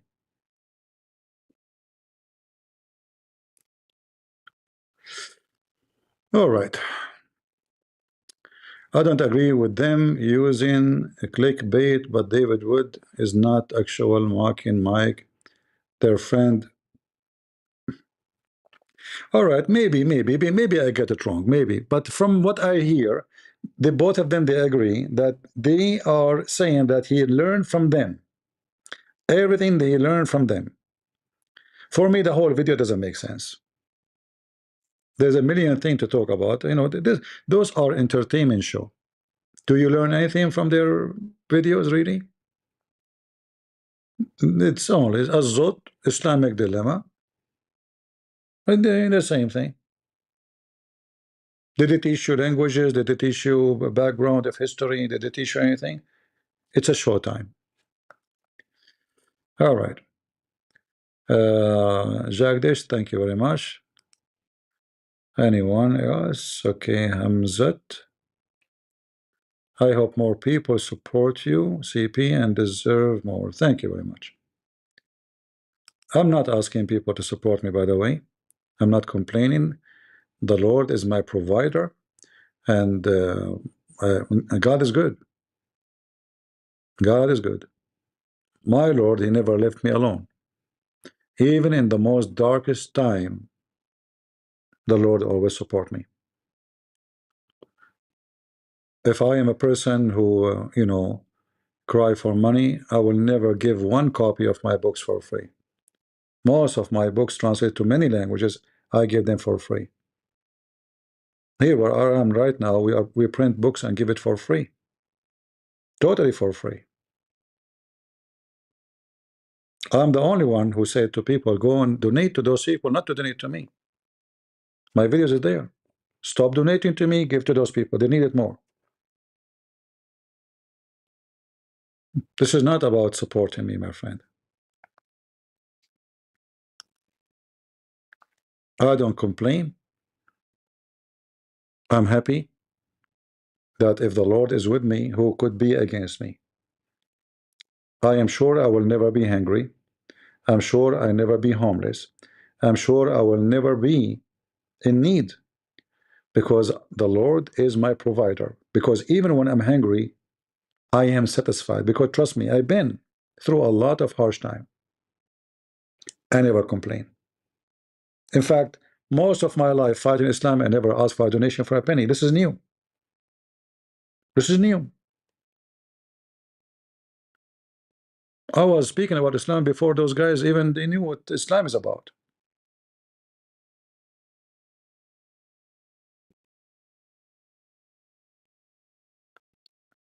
How I complain, guys, how I'm complaining. Did I complain? Complain about me saying I am not getting the same they get. You see, you're saying stupid things. I'm warning you not to be used by grifters. David Wood, he been accused by this guy, what's his name? Andrew, that is a grifter, right? Second day, David Wood, he brought two people who they are Orthodox to bash the Protestant. Is that true? Look how fast he switched. He said, oh, those Orthodox, they are attacking me now. A grifter. Let me do this. So he invite two Orthodox to bash the Protestant. And he said, and oh, so you, this is the reason. Okay, he never say no to whatever they say. How you explain that?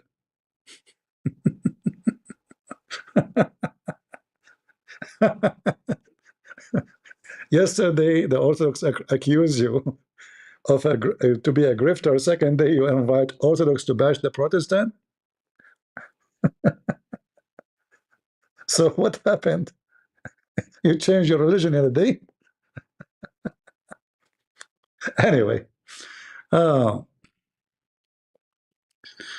any question for me?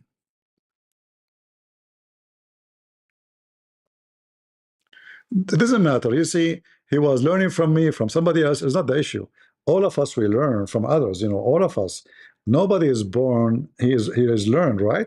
I learn from Muslims too. So what the problem? It's not about you learn from me, I learn from you. Learning is a blessing.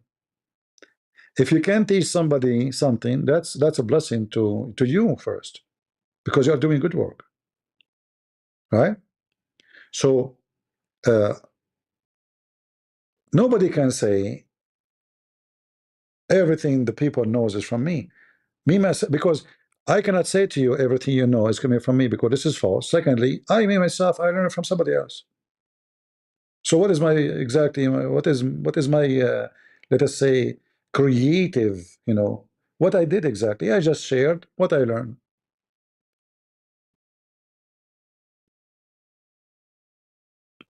And if you are a Christian, then you don't, this is a natural thing to do, is to give for free. The Lord, he says, for free you took, for free you give. For free you took. Everything you have is given to you for free. And sharing knowledge should not be charged for, right? If we take super chat away from the YouTube, how many of those people will come online? How many of them will disappear?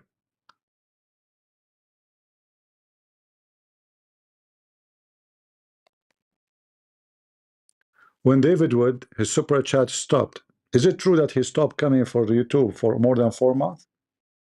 Is that true? And he gave even his channel to Hatun, have 600,000 subscribers, just because super chat is gone.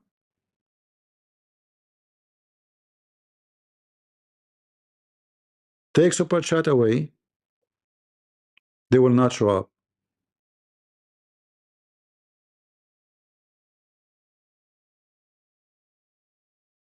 If there is a way to convince YouTube to stop super chat, you will see that the number of those who speak about Islam or Christianity will shrink in a massive way.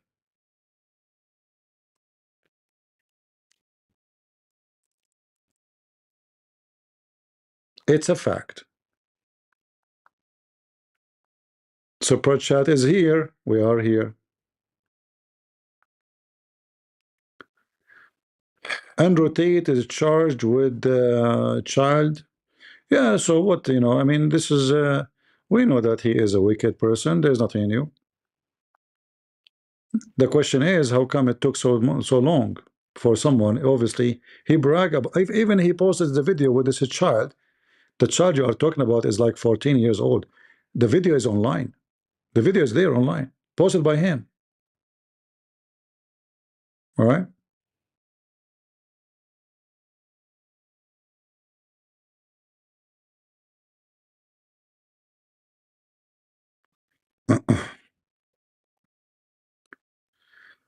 uh, when you get very rich, there's many way to protect you. You have a protection, especially if you are influencer. There's many people, they will help you. If you are poor, you will go to jail right away for a smaller crime.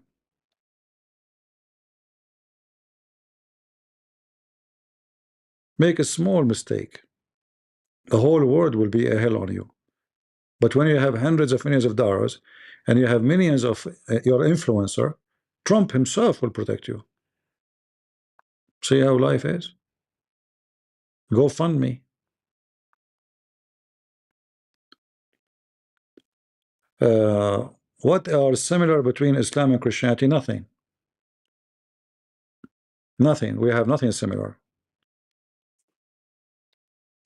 If somebody will say to you, the Muslim believe in Mary, no, this is different Mary. This is Mary, the daughter of Amran. We do not know her. If they say they believe in Jesus, no, this Jesus, we do not know him. This guy is Isa. Who's Isa? We are Arab Christian. We never heard of Isa before. There's no such a name in Arabic, actually. There's no such a name in Hebrew. No such a name in Arabic. No such a name in Greek. And nobody called Jesus Isa.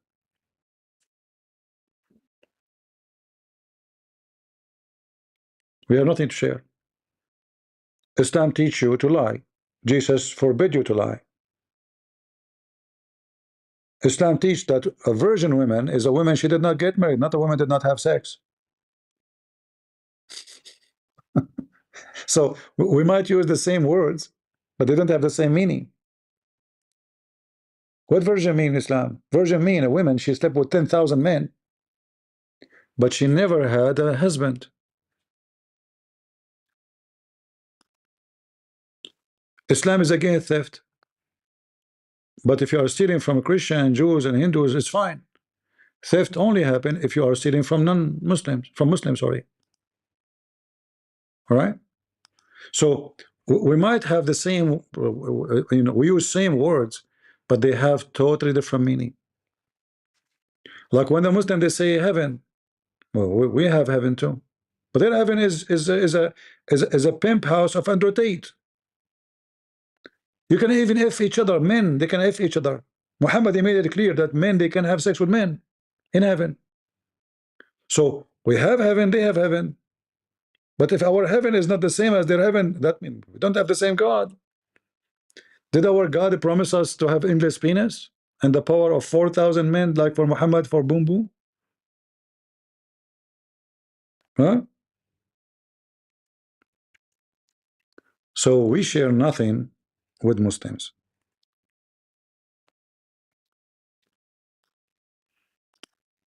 There's a Abdul, he called a Muslim Sheikh Asim, and he told him that he found that his wife, she is not a virgin. She is what? She is not a virgin. So Sheikh Asim, he told him, who told you that virgin mean does not have sex with somebody? Who said that to you?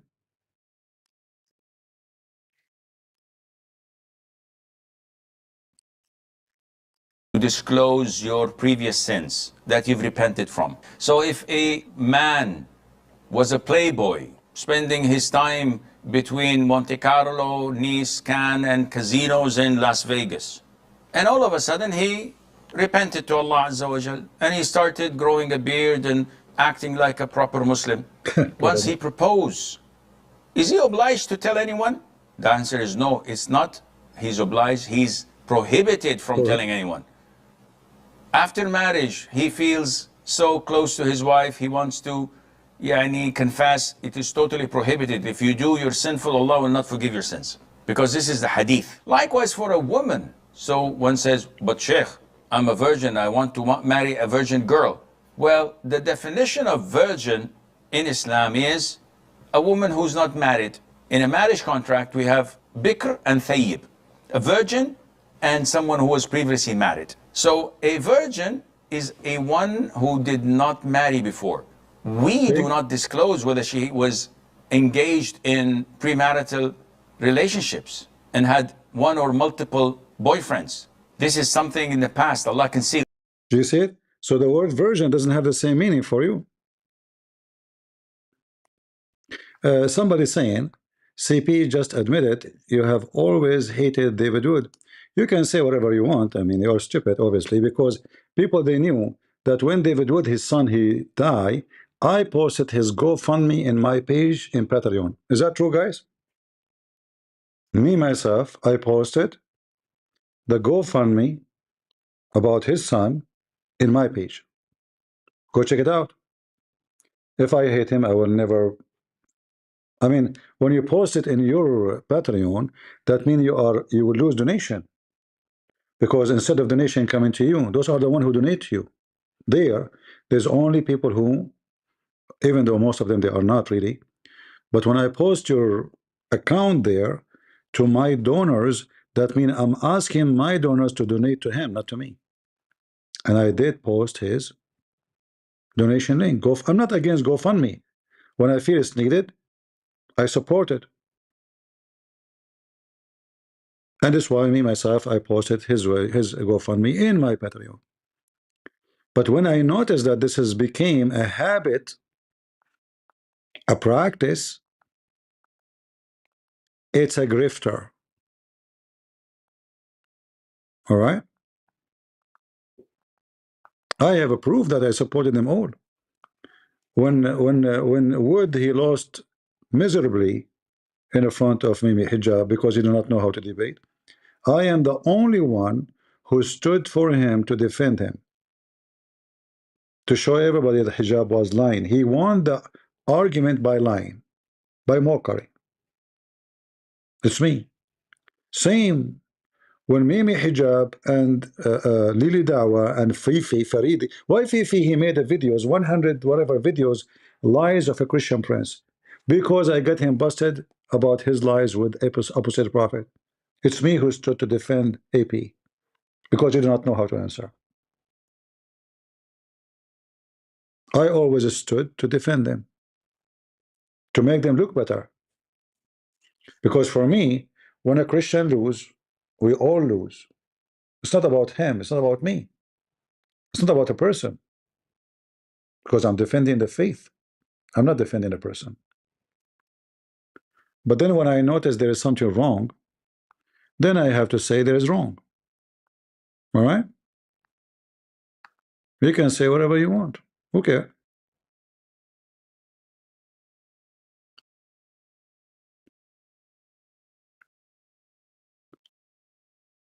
They used to call me and say to me, you are the master of Islam. We learn everything from you. Go check it out. How many videos?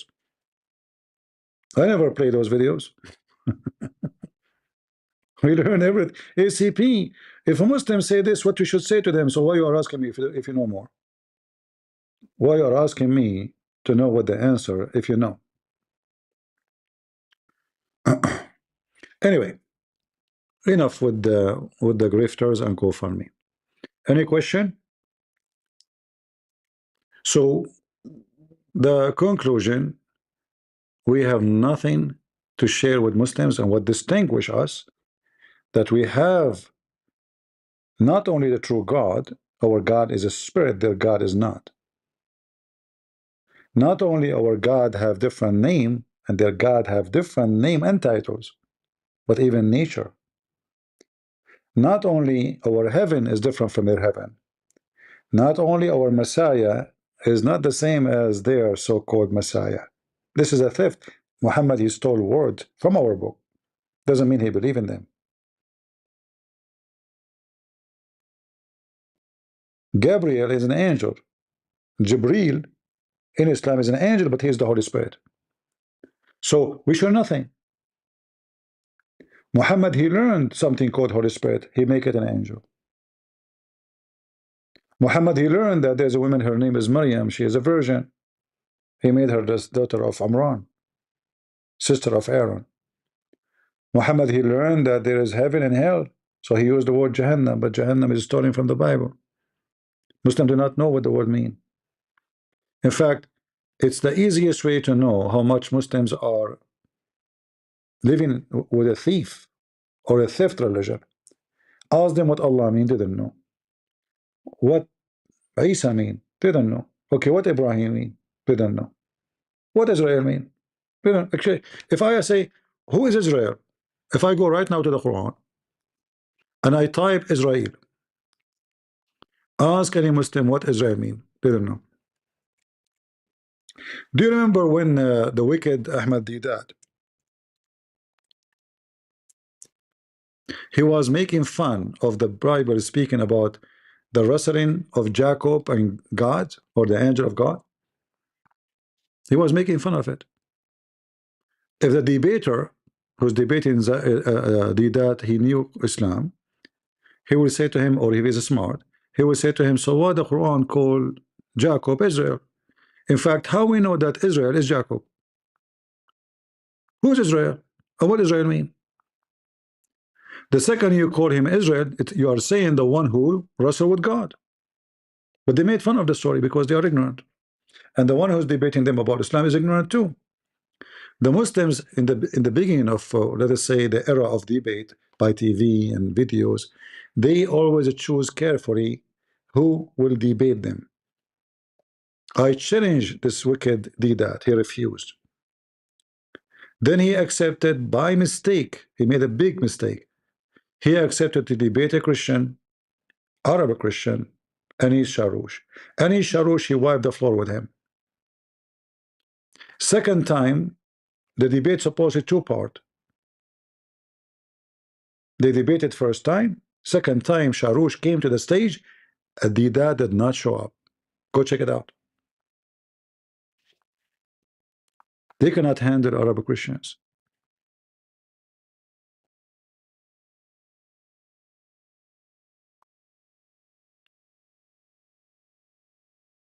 This is why they avoid us. They will debate anybody. Like why they are lining up to debate everybody? Like this this lesbian, he want to debate everybody, but here he came for 2 seconds. He ran away. He refused even to talk about his religion. He want to talk only about Allah being the Father.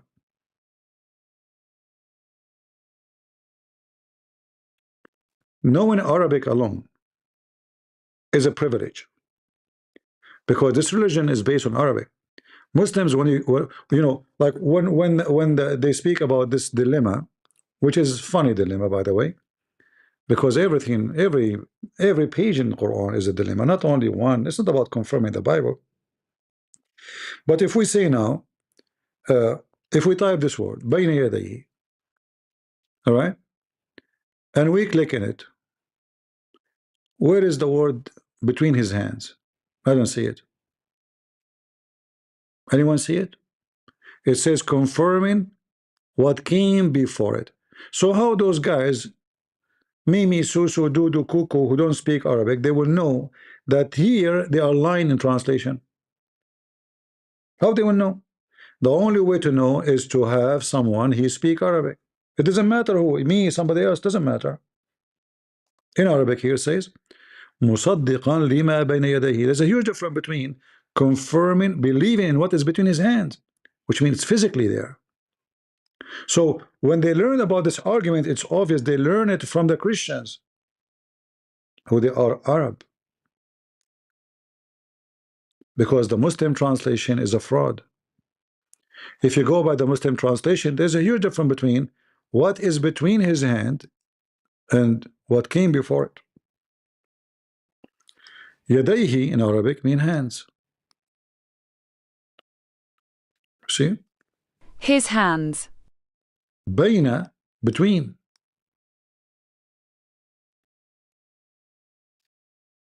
See it? Between. So musaddiqan, not confirming, musaddiqan mean believing, not confirming. This false translation. You can say that when I say I believe in something, I confirm it. No. Musaddiqan have nothing to do with confirming. Musaddiqan mean I have faith on it. I believe it. I don't confirm it, because I'm not the authority to confirm. Musaddiqan means somebody he follow, he believe. So the book is between his hands. So in the time of Muhammad, he had the Bible between his hands. So how they say that Paul corrupted the Bible? So all of those things, in order to know them, you have somebody, he is very skilled in the Arabic language, and he is very much careful when he read, because many Arab, they might read, but they don't notice. All right? And the same goes for everything else. All the translation they have is a lie. Chapter 3, verse number 3. مصدقا لما بين يديه. It's exactly the same word.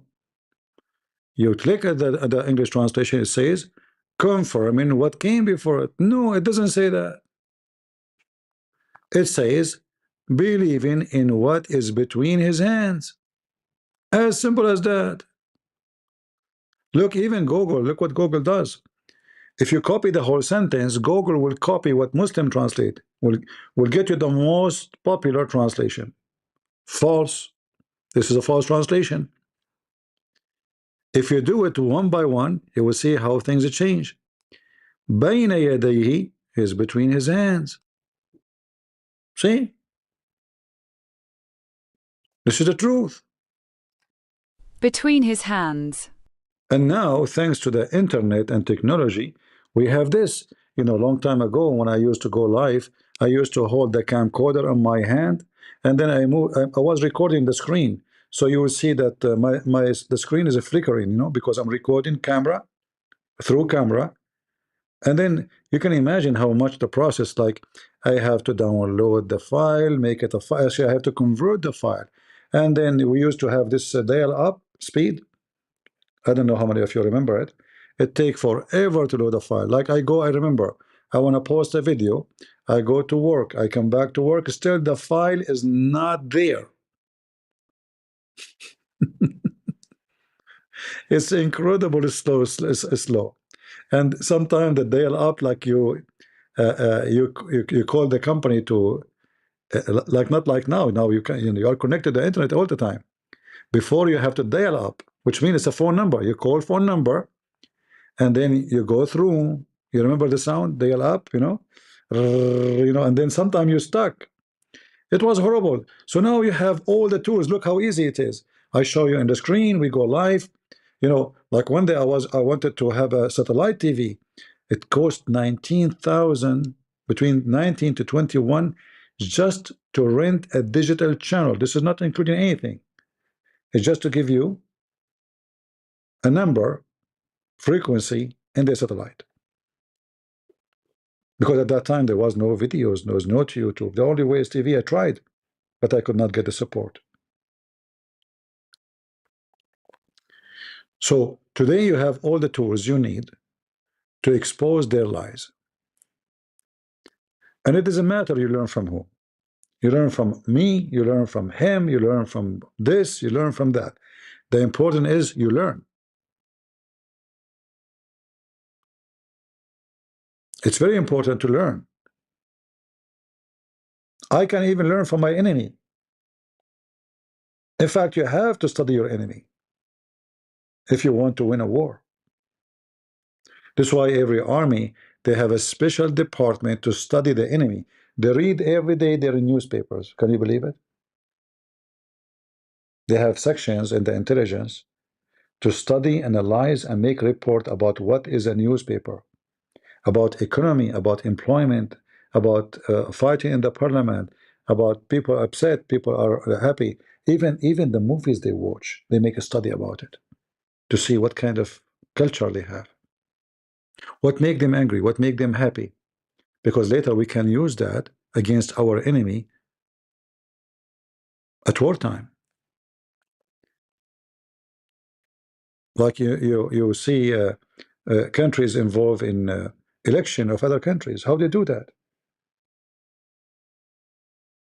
Very simple. I penetrate the system. I study the system. I know what make them angry. Like if you notice, when they say that the Russian they support Trump, right? It's false and true at the same time. They support him not directly, by voting for him, but you notice that they leak information about Hillary Clinton right before the election. It was the Russian who leaked it, for real. And they made a lot of people get upset about her corruption.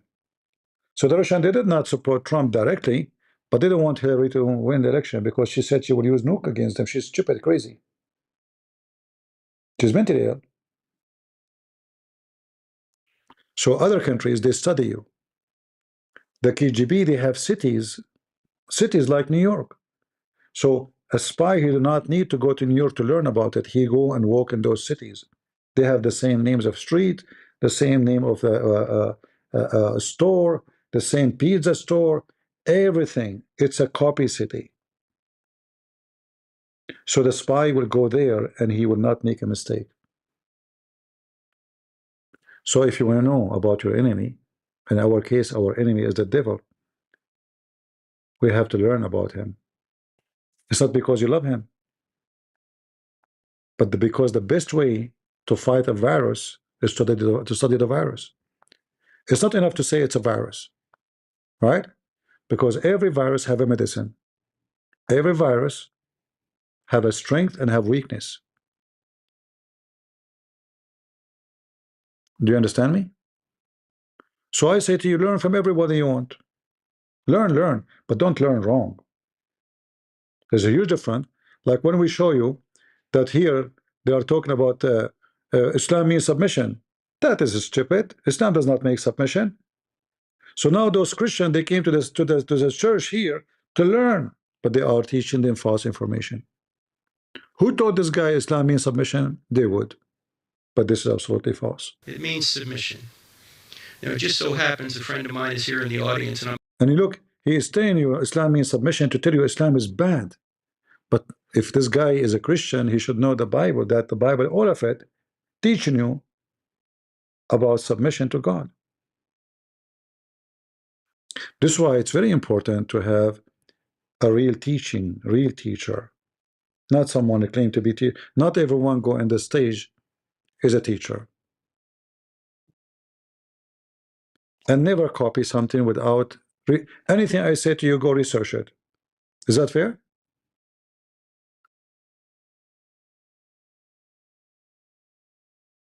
You know what I mean? Don't take what I say to you. Like, if I don't show you a reference in front of you, explain it to you with details, it's still not convinced. In fact, even if you're convinced, I advise you to go and study it more. Then you can be sure that whatever you learn is absolutely true. It's not just an idiot coming in the internet saying whatever he want, and then we will look fool later to believe in what he said. Because then it's going to be your fault for believing in what I said, even though it is wrong. Right? You have a duty to educate yourself. But if you learn false education, you did not educate yourself. You destroyed your knowledge. And then you become a copy machine of lies. So now all those people here who join this meeting, they will go out, they say Islam means submission. So imagine how many Christians now, because of those false teachers, I have to say it this way, because this is false. They taught Christians false information.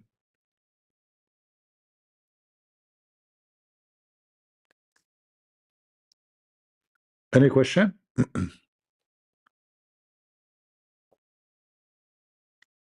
Islam not only means surrender, because in language, in English, surrender can be even friendly. Surrender in the mean of war. Surrender in the mean of violence. Surrender in the mean of against your will. And there's additional thing about distinguishing Christianity from Islam. The first thing we mention, it's about their God is not our God. This is the most important. But the second thing is something very important. Like when we mention that you go, like Jesus said, let your will be done, right? So what Jesus said to the Father, I will do your will, whatever it is. So this is submission. In Islam, there's no submission at all.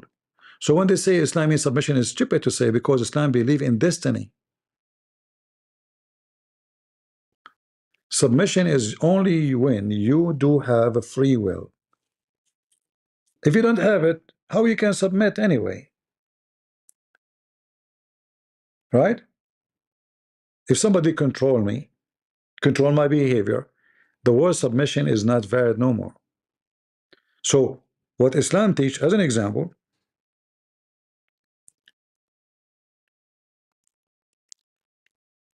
when a child he died,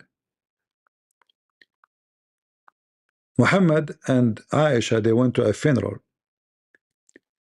and Aisha, speaking her logic, which is a good logic, she said, well, there is happiness for this child, for he is a bird from the birds of paradise. Why? Well, he did not commit sin, for he did not reach the age of sin. Makes sense. This child is a bird from birds of paradise. He died, but he died in an age where he did not commit sin, for he did not reach the age of sin. Muhammad, he said to her, don't be stupid. It may be otherwise, which means he might go to hell. Why? Because God created for paradise those who are fit for it while they were in their father loins. In Arabic it says aslabium, which means the backbone of their father, because the Quran teach that sperm of the man coming from his backbone. So this baby, he might go to hell, not because, so going to hell and heaven in Islam is not because of sin. It's not because of a sin and disobedience of God. It's because it's a destiny.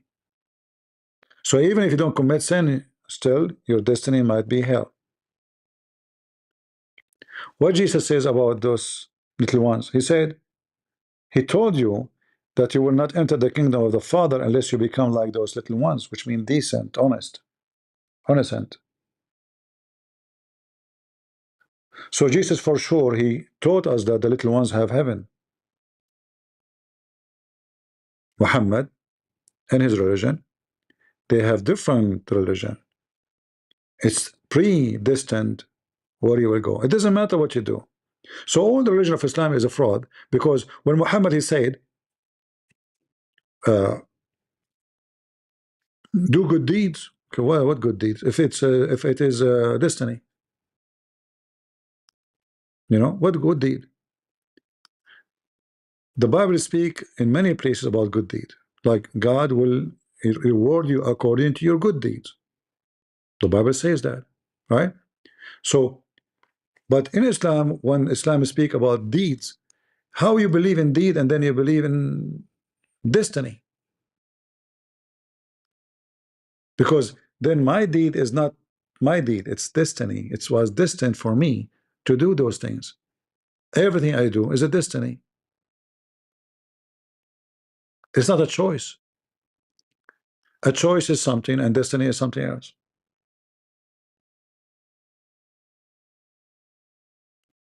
Right? Uh, when the Messiah said in John, I am the resurrection and the life. Whoever believe in me, and even if he die, he will live. Is Jesus speaking about destiny or is speaking about choice? Choice. He says, whoever believe in me, not destined for you to believe in me. So if you believe, which means you have a free will, you live. In Islam, no. In Islam, the word believe is a joke, because you believe or not is a destiny anyway. In fact, Muhammad, he made it more clear in different place. He said, he swear by Allah that a person of you might have a distance of 1 cubit between him and heaven. And then what is written by Allah will take action, and you start acting like people of hell, and you go to hell. And all of those are authentic reference, you know. All of this you see in front of you is very authentic. When Allah supposedly He's creating you, He write your destiny, your privilege, your fortune, and fortune, your bad deed, your good deed. It's not you. It's not about, if a Muslim he says to you, this is about Allah knowing. No, this is not about knowing. It's about deciding for you. Even how much money you will earn, Allah He write for you how much. And here you see in this hadith in front of us, like this one here, Muhammad, he made it clear that you might act like people of heaven all your life, but then at the end of the day, what Allah wrote for you and your destiny will take over, and then you act as people of hell and you go to hell. So there's no point of Islam. In Christianity is totally the opposite. And by the way, this is one of the most strong argument you can use against the Muhammadan. This is Al-Bukhari, very strong. They can't say it's da'if. It says it clearly. Muhammad is swearing, saying that a man of you, which means any man, he might act as people of heaven, enter, there's a cubit distance between him and heaven, and then what Allah wrote for him will take over. Same for the fire. So here he says, and by Allah, a person among you, or any, which means any man, may do the deed of people of fire. So he's a bad person. He's doing deed of fire. And there is only a cubit, an arm, distance between him and fire. Look how bad it is. But then what Allah wrote for him, which is destiny, proceed. And he does the deed of people of heaven, and he go to heaven. So it's not your deed will take you to heaven or to hell. It's what Allah wrote for you at the end of the day. So the guy doing the deed of hell all his life, and then he's almost in hell. But the deed which Allah wrote for him to go to heaven start active, and he go to heaven. And then the opposite. And a man may do the deeds of the people of paradise till there is only a cubit between him and paradise. Then the writing of destiny proceed, and he does the deed of people of fire, and he enter it. So it's not your choice. In Christianity, no. In Christianity, Jesus made it clear, if you believe in me, I am the resurrection, I am the life. Whoever believe in me and I will live.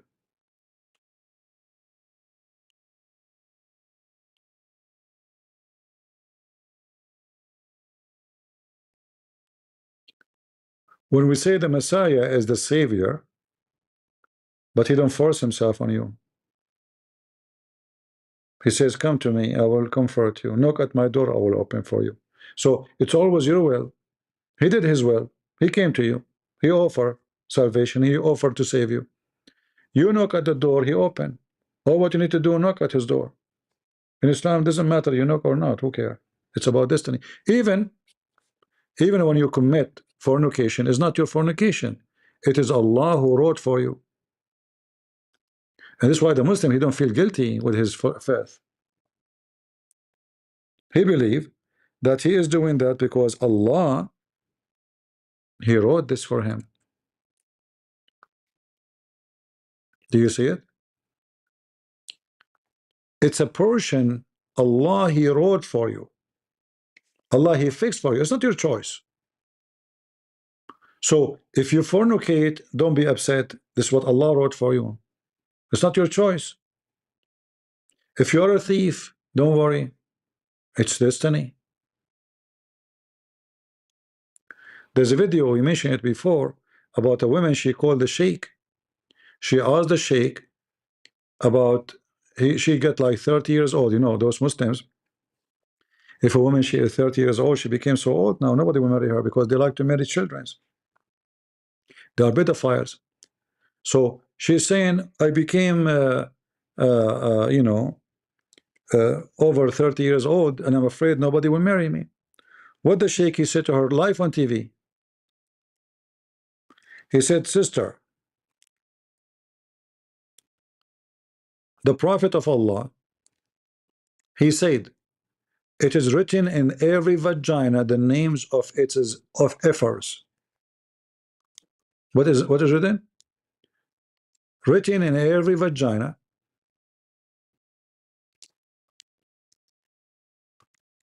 the names of the one will if it. So don't worry about it. It's a destiny. Whatever written there, it's not up to you, not up to me. Whatever written in your vagina, they will have you. All right? And the video, I can show it to you. I mean, we are not making things up. It's a destiny.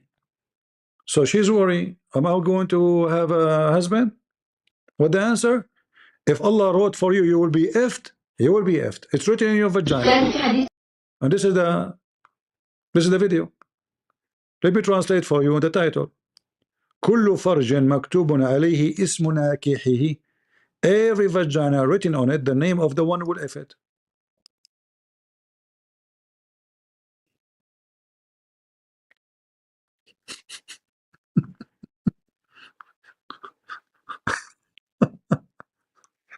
And now this Muslim woman, I bet you, she went and she maybe she got a camera or selfie phone to try to zoom in her vagina to see what the names written there. How many names? She will be F by 1, by 2, by 3, by 5, by 7, because the names are there. It's written in her vulva. This is what they teach in their TV. This is a very high rank scholar in the Azhar University. Live on TV. They have no shame. It's written in every vagina the name of. Imagine even they say it loud. You know, they are saying that every private. The translation is not.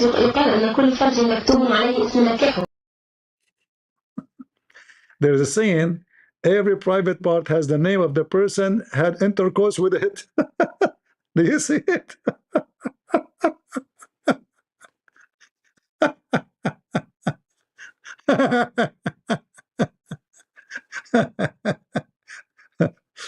What about the name? Is there any name written in the penis too?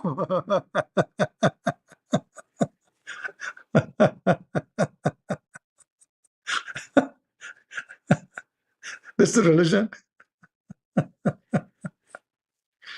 Ah, Lord have mercy. Okay, any other question?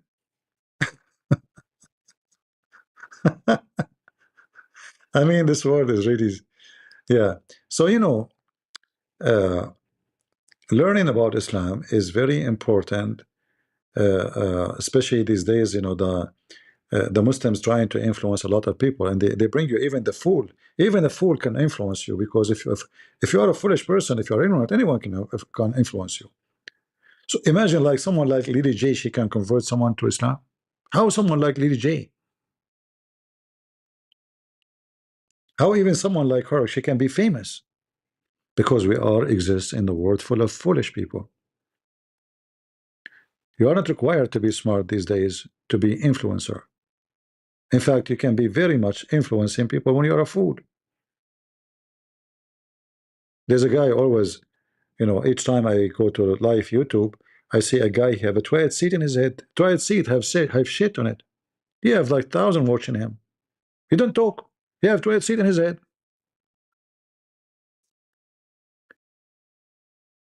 You will see even in the live, women, they are touching some kind of rubber or making noise like on the microphone, rubber, and there's hundreds of people watching. In this world, there is a lot of weirdo. Right? A lot of weirdo. Let us see if we have. God bless you guys. Learn so much from you. Share with Muslims people. All right. We are happy that you are learning. They teach nothing, just blah blah. No, they teach. They teach. They do teach.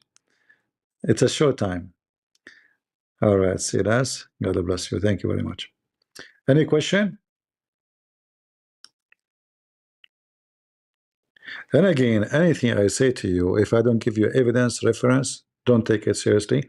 And even if I give it to you with evidence and reference, check it out. If I don't agree with other Christians about things they say, don't be upset. I don't agree because it's not right. I'm not trying to put them down. Even many of them, they deserve to be put down, because they are not really serving God. The Bible warns you of false teachers who come to you in the clothes of a sheep, but they are wolves. There's no difference for me between someone who claims to be a Christian and someone who claims to be Muslims. But both of them, they are trying to scam us. There is any different? Scammer is a scammer. Don't have God. Because if you have God, he will not scam you. Do I agree? If you believe in God, he will not fool you and lie to you and make you give him money. People who believe in true God will not do that. Do you agree? It doesn't matter what religion it is. If they claim to have God and they have ethic, then they will not scam you. So how you can be Christian and you scam people and you fraud them and you lie to them and you use them and abuse them and use their emotion to give you money?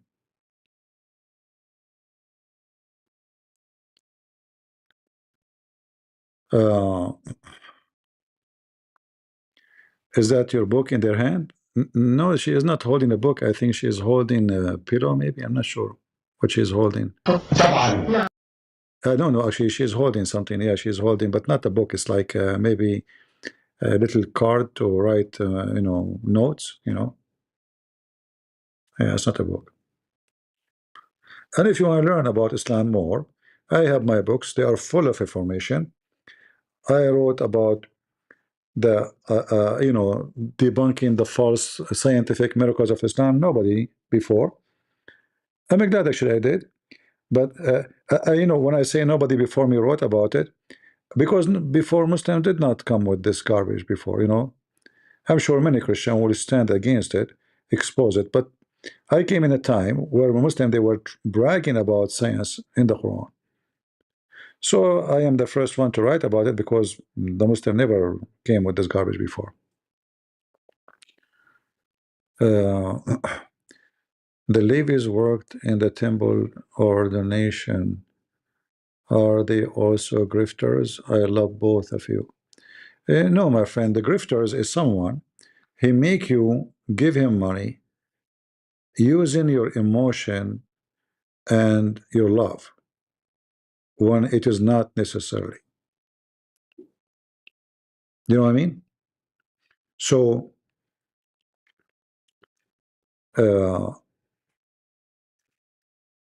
if somebody says to you, I need help, and truly, truly he need help, nothing wrong with that.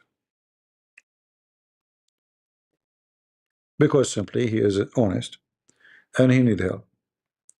But all the excuse they give you is false. And I explained that already. If somebody feared that the Muslim will kill him, so why you go and meet them in person? And then you ask people to give you money because you need to move. You know what to move. You go and meet them in person. Even you set a debate with a date, so Muslim, they knew where you will be at that day, at that second. Is that correct? You know what I'm saying? As long you go and you meet with Muslims in person, physically, even you fly to them, even you go to their mosque, then how you can claim that your life at risk?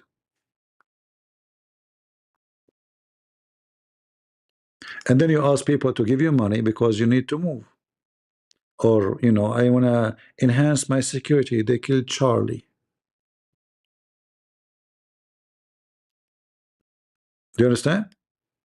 In Matthew, the Bible give us many examples of, magician who take advantage of people, uh, false teachers, and those people exist always around us. If I am afraid for my life, I will not go and meet Muslims who I am supposed to be afraid they are the one who will hurt me. I go to challenge them and to meet them, and I take my camera, and I'm not taking the guns with me. I'm taking just a camera. That means obviously you are very comfortable to go there. Your life is not at risk,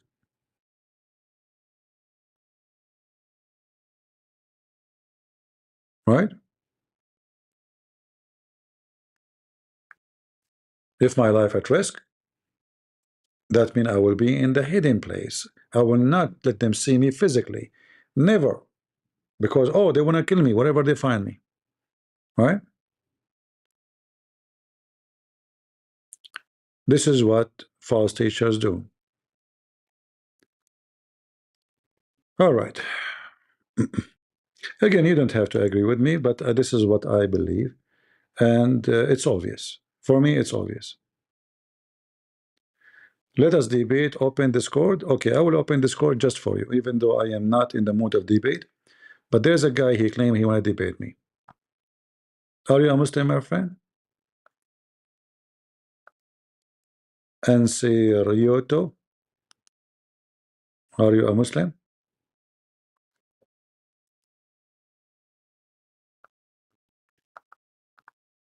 Give me the answer.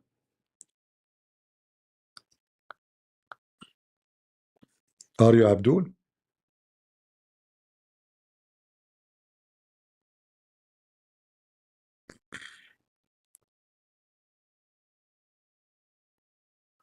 This is Bakar. Bakar is an idiot.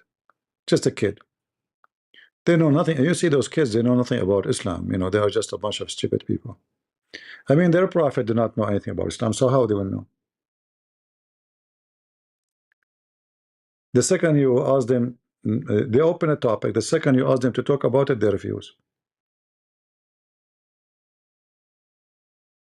You know, when they ask Muhammad, what is a ruh, which means what is the spirit? Do you know what Muhammad said? Just to show you why I believe Muhammad is a grifter. Big deal. You know, he accept donation, not only money, even vagina.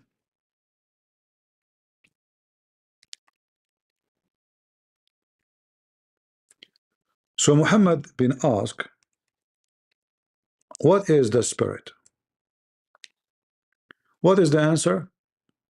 It's from the command of my Lord. This is not the question. They are asking you, what is the spirit? What do you mean, command of my Lord? What does that mean? Anyone understand what does that mean? Command of my Lord? Oh. What? The spirit, there's a specific spirit. The spirit, not what is, just a spirit. We don't know. He gave a stupid answer as usual. Even when you ask Muhammad about something very silly, like they come to him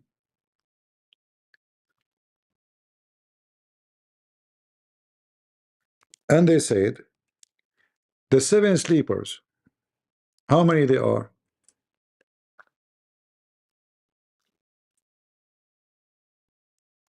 How many?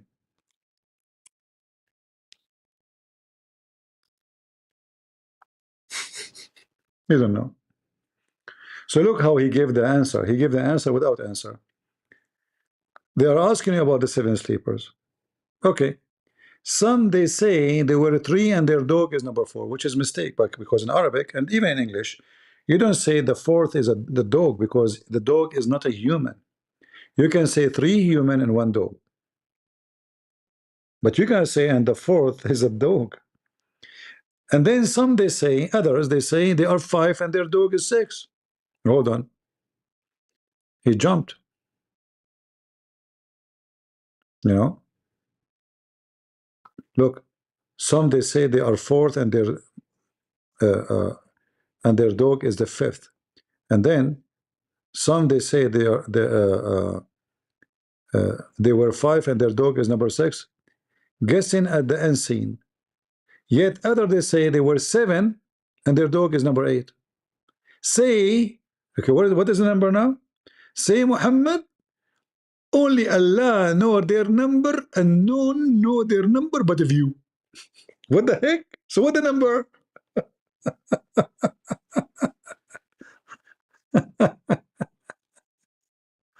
He don't know. So he play all this game to avoid giving the answer, because he's afraid if he says seven, they will say to him wrong. He's afraid if he say 10, he will say you're wrong. So what you do? Some they say, and then the biggest poo is, my Lord know the best their number.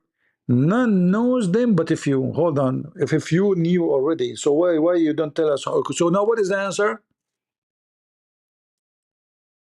Hey Muslim, what is the answer? How many they are?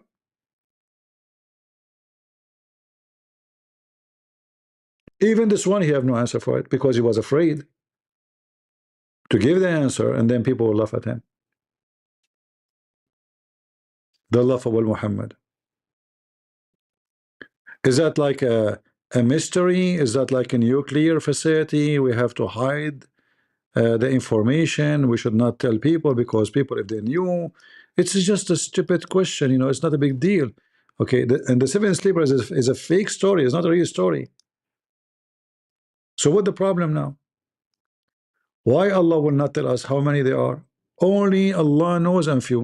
If a few already knows, that means already knows. So what the problem? Tell us what it is.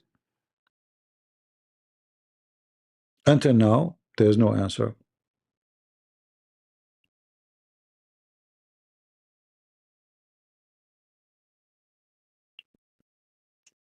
And the answer will never come.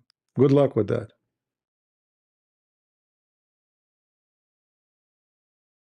All right. All right. HR 897. Mediterranean, God bless you, CP. Should we use the word hijrah instead of migration?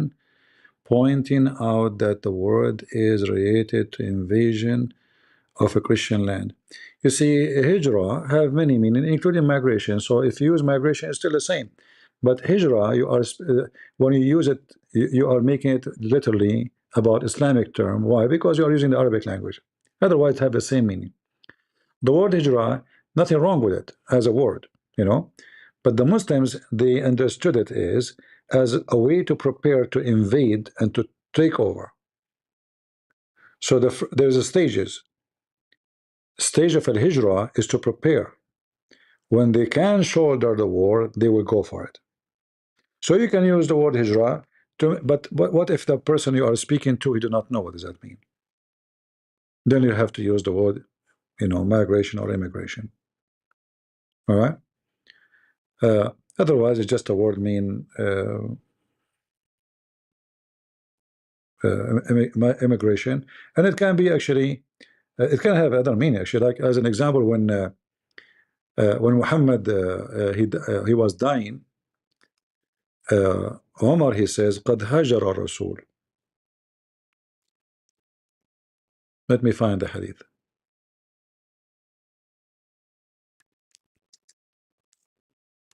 Hajara, which means he loses his mind migrated.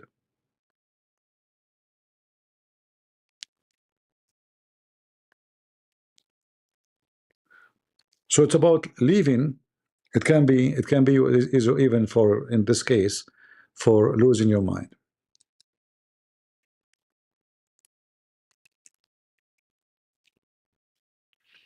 Let us see.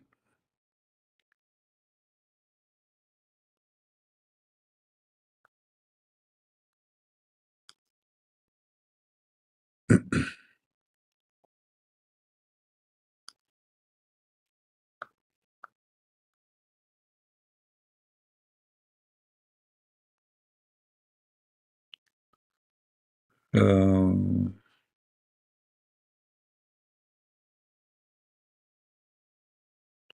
yeah, there is many hadith. Let us see here. I'm trying to find the one it says قد هجر.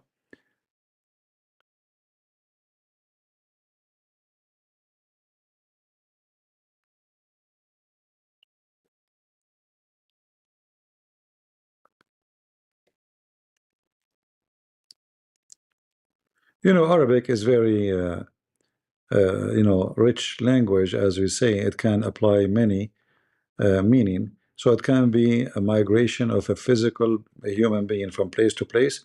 It can be a migration of your brain, like you lose your mind. So he said, Hajar al-Rasul. And this is story actually is about Muhammad. When he was dying, he asked for a paper to write. Uh, uh, let us see here. Yeah, to write a paper so the Muslim they will not lose guidance after his death.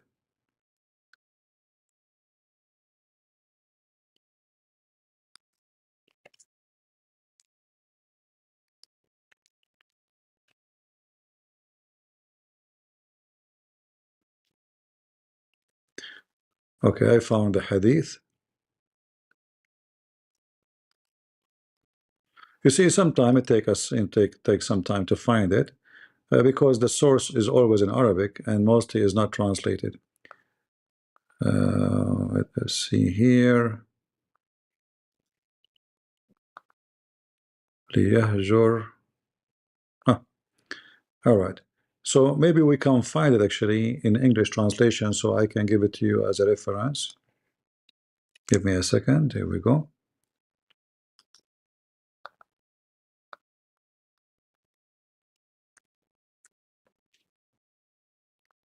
All right.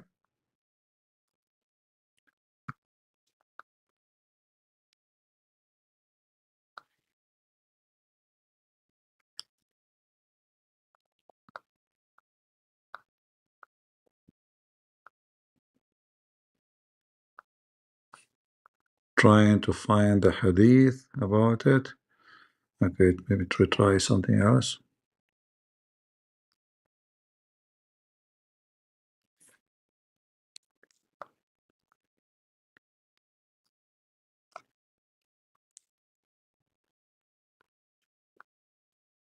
Here we go.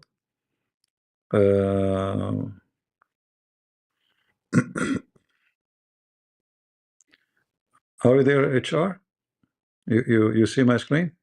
So if you go here, it says, فقالوا إن رسول الله صلى الله عليه وسلم يهجر.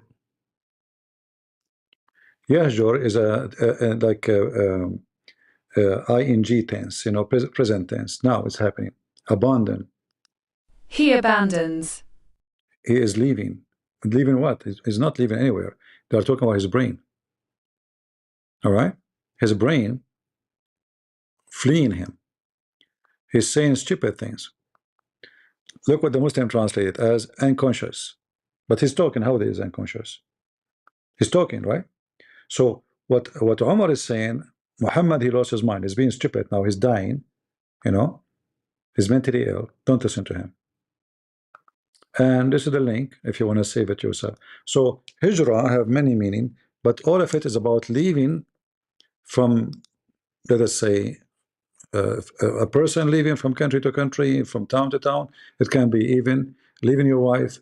It can be like here, Muhammad losing his mind. Many meaning, and you can, and this is the link.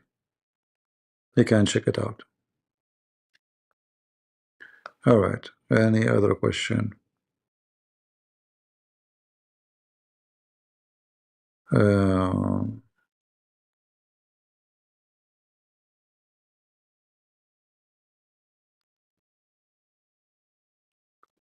Bank Biggie, okay.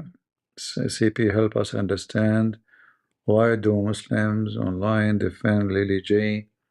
I have seen 100 plus.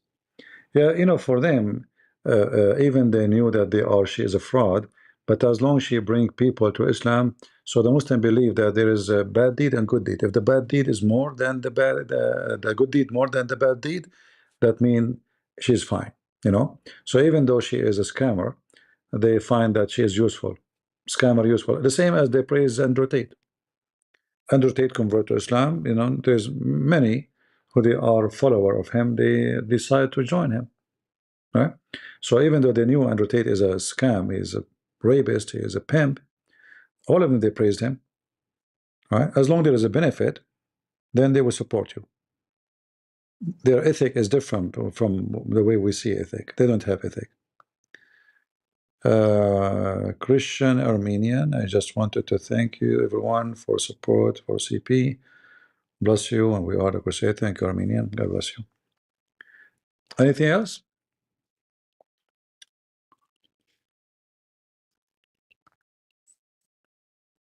Muslim, they don't care if you are scamming, as long as you are doing just good work for the sake of Allah. You are fine. It's okay. Muhammad was a grifter himself. Like how a Muslim is like, how they can go against someone like her if they're a prophet. Even he made verses saying any believing woman, she offer herself to the prophet to F her. Right?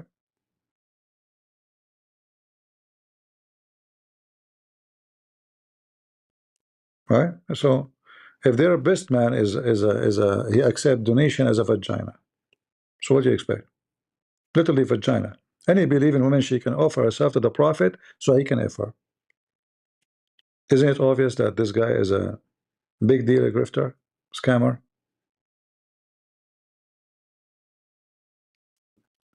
Any Muhammadan have an objection?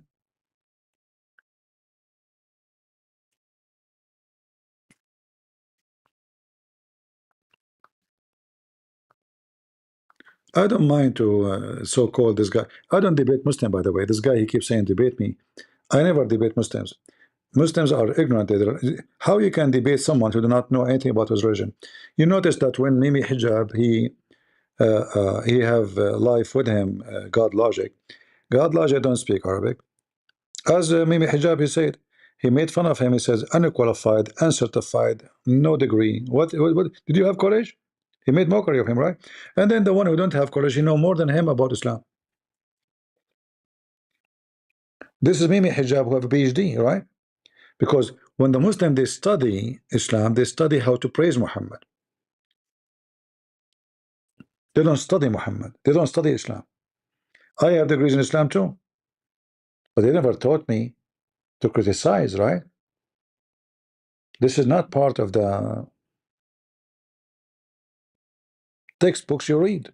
The textbook you read is about how amazing Muhammad is. You will not find one line saying Muhammad is a bad person or a scumbag. This is your own work. So having degrees doesn't make you really educated about Islam, right? Education is something and degrees is something else. And this goes for anything.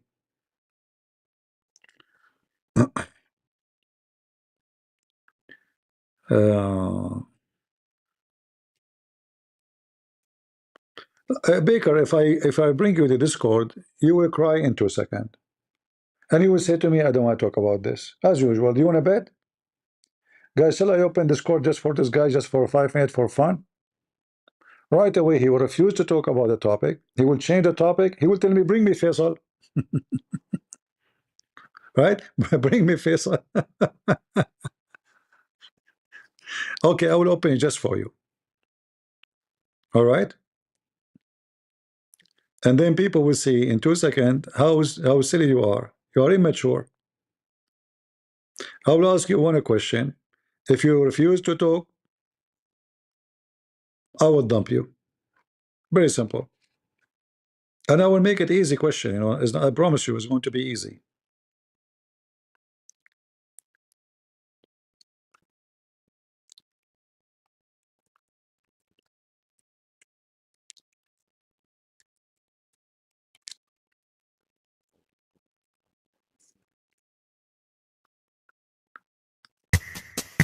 Here we go. I open this code. Come.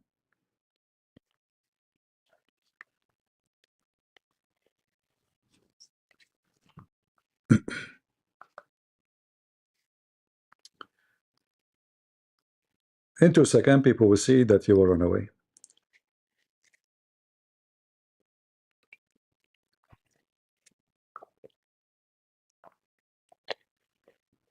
Talk. Go ahead. No, you are not muted. You are not.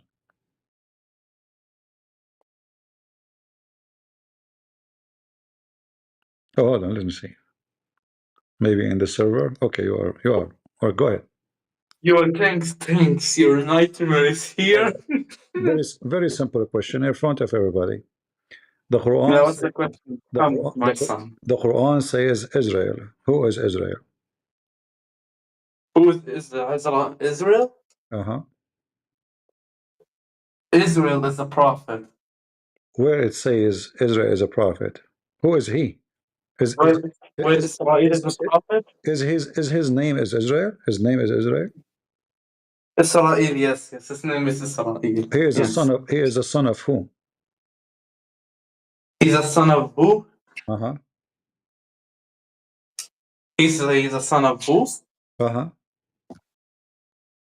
Well, why are you getting that question? This is the question. Okay. I don't remember, but I think he's a prophet. When the Quran mention a name of a person, shouldn't the Quran? Yeah, I don't remember the name exactly, but yeah. What? Yeah. When the Quran mention a name of a prophet, shouldn't we know who is he? Where is he from? We know him. We know he's a prophet. So what's the problem? Who is he? Where is he from? His name is Israel. Where do you think he's from? I'm asking you. Yeah, because the Quran says Muhammad is, he sent to Mecca. Jesus, the son of Jesus, the son of Mary. Listen, Jesus, the son of Mary. Mary, the sister of Aaron. Mary, the daughter of Why do we Imran. need his name? So, Can I so, talk, so please? the, Why so do the, we need so his the name? Quran. Why do we need his name? So Why do you need his father's I name? need to know who is this guy. I'm asking you, who is he?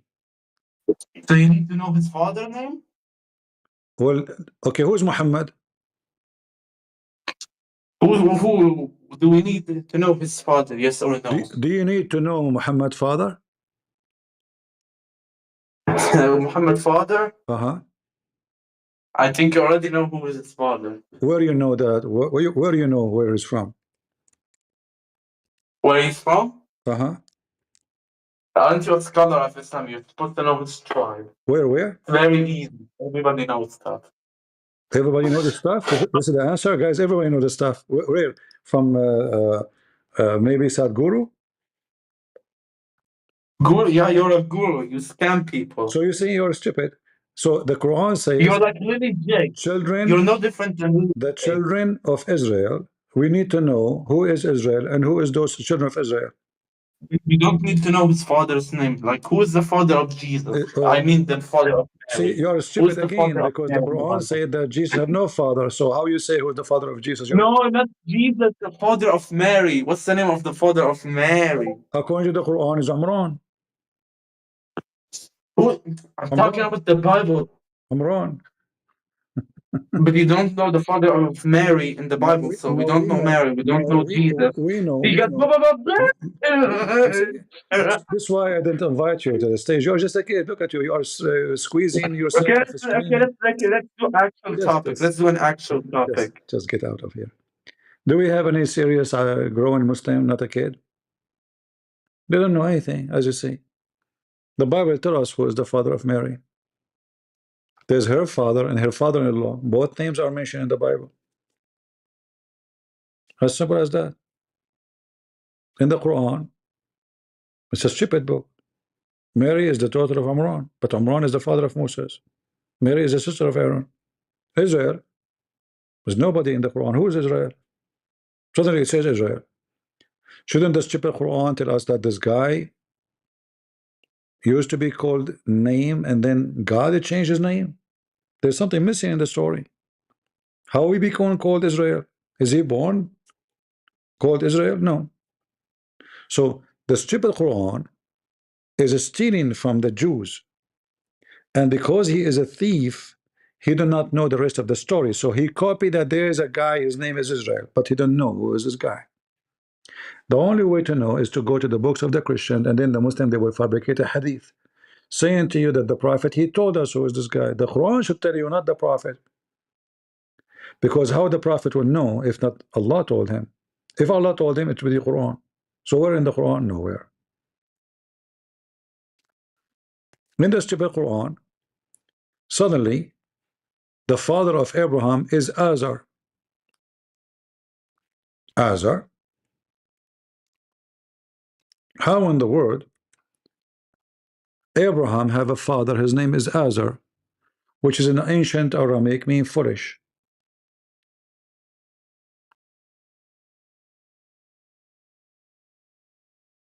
Who is Azar? What Abraham mean? They don't know. This is how we know. They are stupid. They are just, sallallahu alayhi wasallam, prophet of Allah, alhamdulillah. They have a diarrhea. They repeat the same thing. But nobody understands what he's talking about, because their prophet himself is a thief. He copied from the Jews some stuff. What he knew is nothing. This is why when I get a Muslim on the stage, he do belly dancing. All of them, they are belly dancers.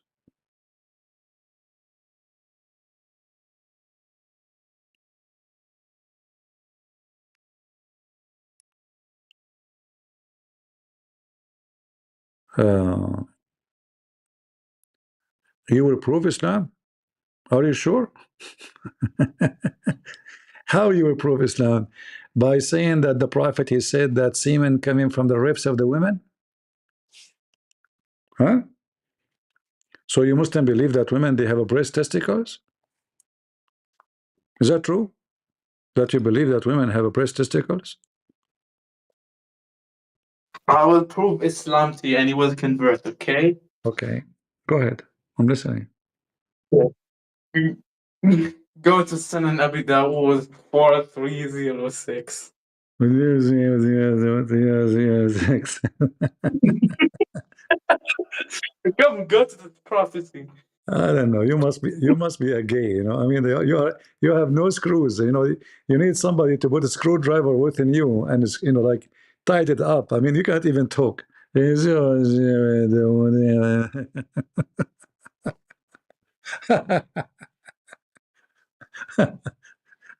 religion of the homo. All right, all right. Do we have any serious Muslim would like to join us? Any Abdul? Forget about this kid. This is just a kid. Any Abdul? Any serious one? I am afraid to say smart Abdul because they get offended if you say smart. They get offended whatever you say. If you say stupid, they'll get offended. You say smart, they get offended. No? It doesn't matter what you say. You offend them. Right? And sure, you can prove Islam to me. It's so easy, I mean, I mean, look at this. Abraham said to his father Azar. Have you ever heard of a stupid statement like this? His father Azar? Why he have the two fathers? You see, you name the name of the father. If you have either you say, I mean, you don't say that his father Abdul. You say his father. You don't say his father Azar. You give the name in Arabic and even in English. If there's multi-person, like his brother Joe, because there's many brothers, we need to know who. But in the case of the father, there's no need to say his father unless you have multi-father. His father Azar. Brother, do you have maybe you have like 5 fathers? What do you mean his father Azar? Like, why we need to confirm which father? And we give the name.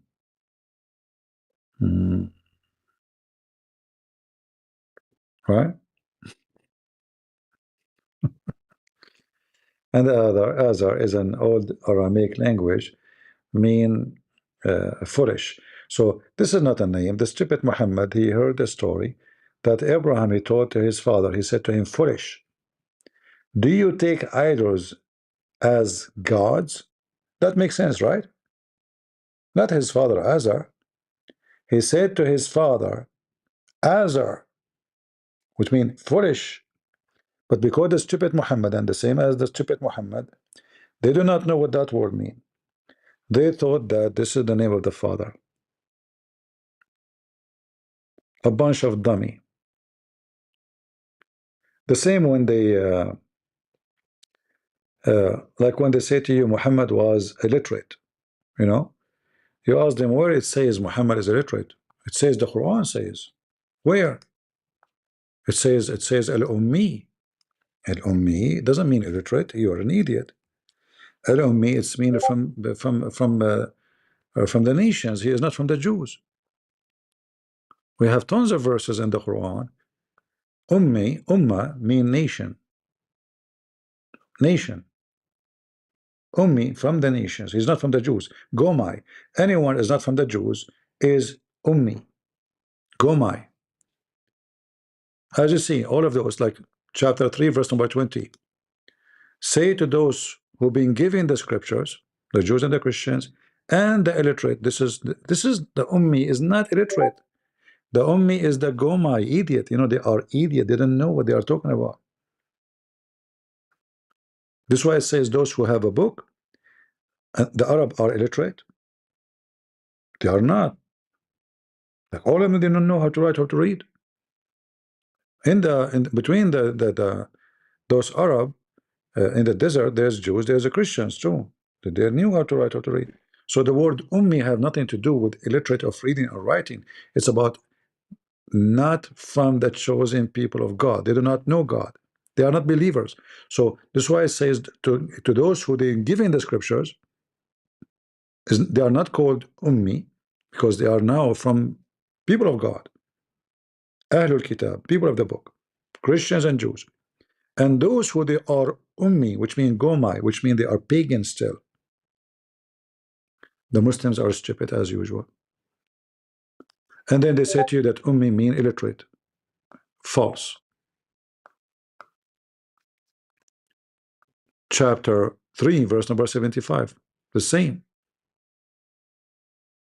The gomai Arab, the ignorant, not illiterate about writing or reading, ignorant about God. This has nothing to do with reading or writing. So the Muslim, they say to you, Muhammad is ummi. Chapter 2, verse number 78 says, وَمِنْهُمْ أُمِّيُّونَ لَا يَعْلَمُونَ الْكِتَابِ. From them, ummiyun, gomai, they do not know the book of God. Not because they don't know what to write or to read. So who is the one illiterate? The translation using illiterate, it is people who do not know the book of God. Have nothing to do with reading or writing. Abdul again are stupid. They keep insisting that Muhammad was illiterate. When the Quran say clearly he is not from the Jews, he is not from the Christians. He don't know the book of God. He now have no knowledge of it. He is a pagan Arab. All right. But here you see, yeah, like Gentiles, correct. So here you see that the Muslims, they don't even understand their own books. Even the most simple thing to understand. Even though, as you see, it's very easy to explain it. So suddenly Muhammad became illiterate. But if you remember, we showed you the hadith about Omar. He says that the Prophet is migrating. Where he said that? He said to them, give me a paper and a pen and I will write for you. Do you see it?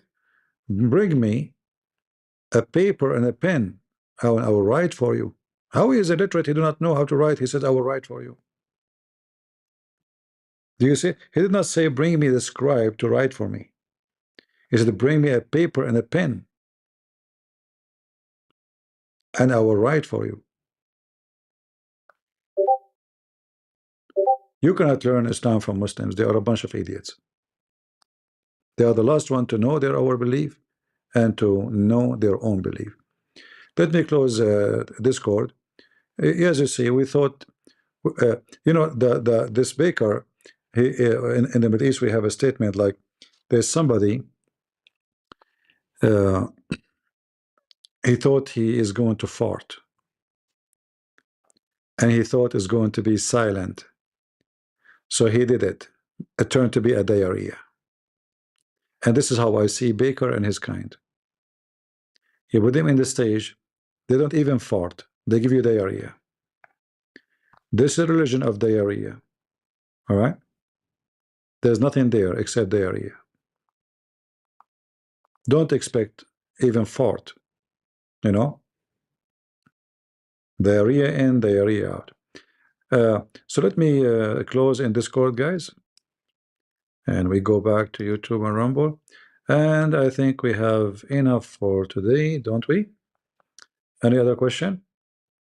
Yeah, he squeezed it. He thought it's going to be a fart, but oops, it's just a liquid.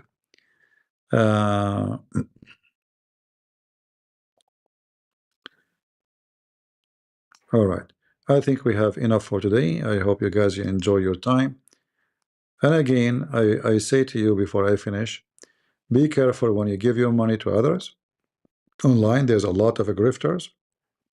It doesn't matter what they call themselves, Muslims, Christians, missionaries, you know. You don't find your money in the street. And you have to be careful you give it to whom. There is many organizations to help people really who need help. Most of those people who they are asking for tens of thousands if not all of them, they live in wealthy countries. They are not homeless. They are not hungry. They are not desperate. In other way, they are the last one who need you to give them tens of thousands of dollars.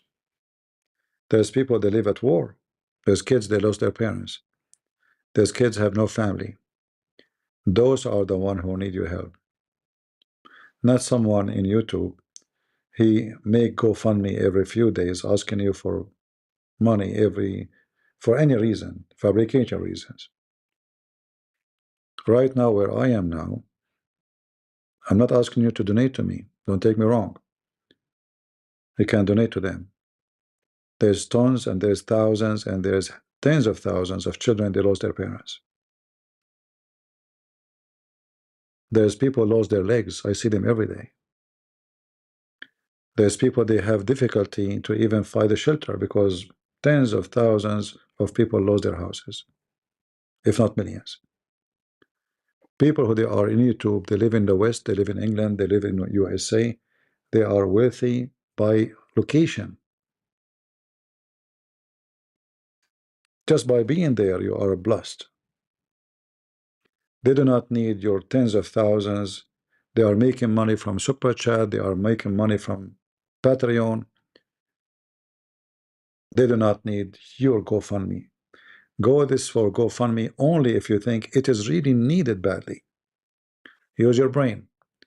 Don't be emotional. Think twice.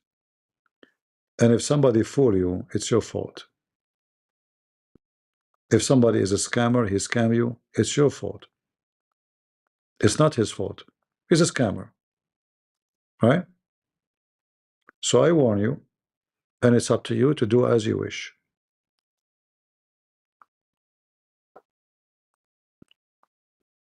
Do as you wish.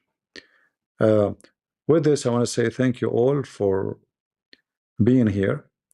And we pray that the Lord will guide us, will teach us, will inspire us to do better, and we to be more honest, and to meet honest people. Pray that the Lord will not send you in your way filthy, wicked people who try to fool you and scam you.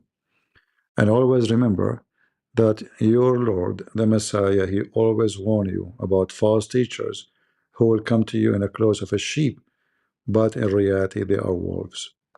He did not say that for no reason. He said it because it's true. In fact, those who come to you in the clothes of a sheep are the most dangerous because they can get so close to you and they can harm you most. You see, the enemy, because he's dressed as a wolf, he's a wolf. I see him as a wolf. I'm ready. I have my arm with me. But then, those people who come into you in the clothes of a sheep, they can go and sleep between you and you will not know. Where you can donate? Well, I made a video before for the church, which you can support if you remember. You can go back to that video and check it out. I have the link there. All right. Or you can contact me in Patreon and I can share with you their Patreon. Don't give me the donation to me. Give it to them. They have their own charity. They have their own organization. Let me know how much you will give them if you give them so I can ask them to check it out. They have a little donation, actually. Not too many people support them. Yeah. Anyway, I want to say thank you all for being here. May the Lord bless you. And until we see you soon again, God is good. So is Jesus. And we are the crusade. See ya. Bye-bye.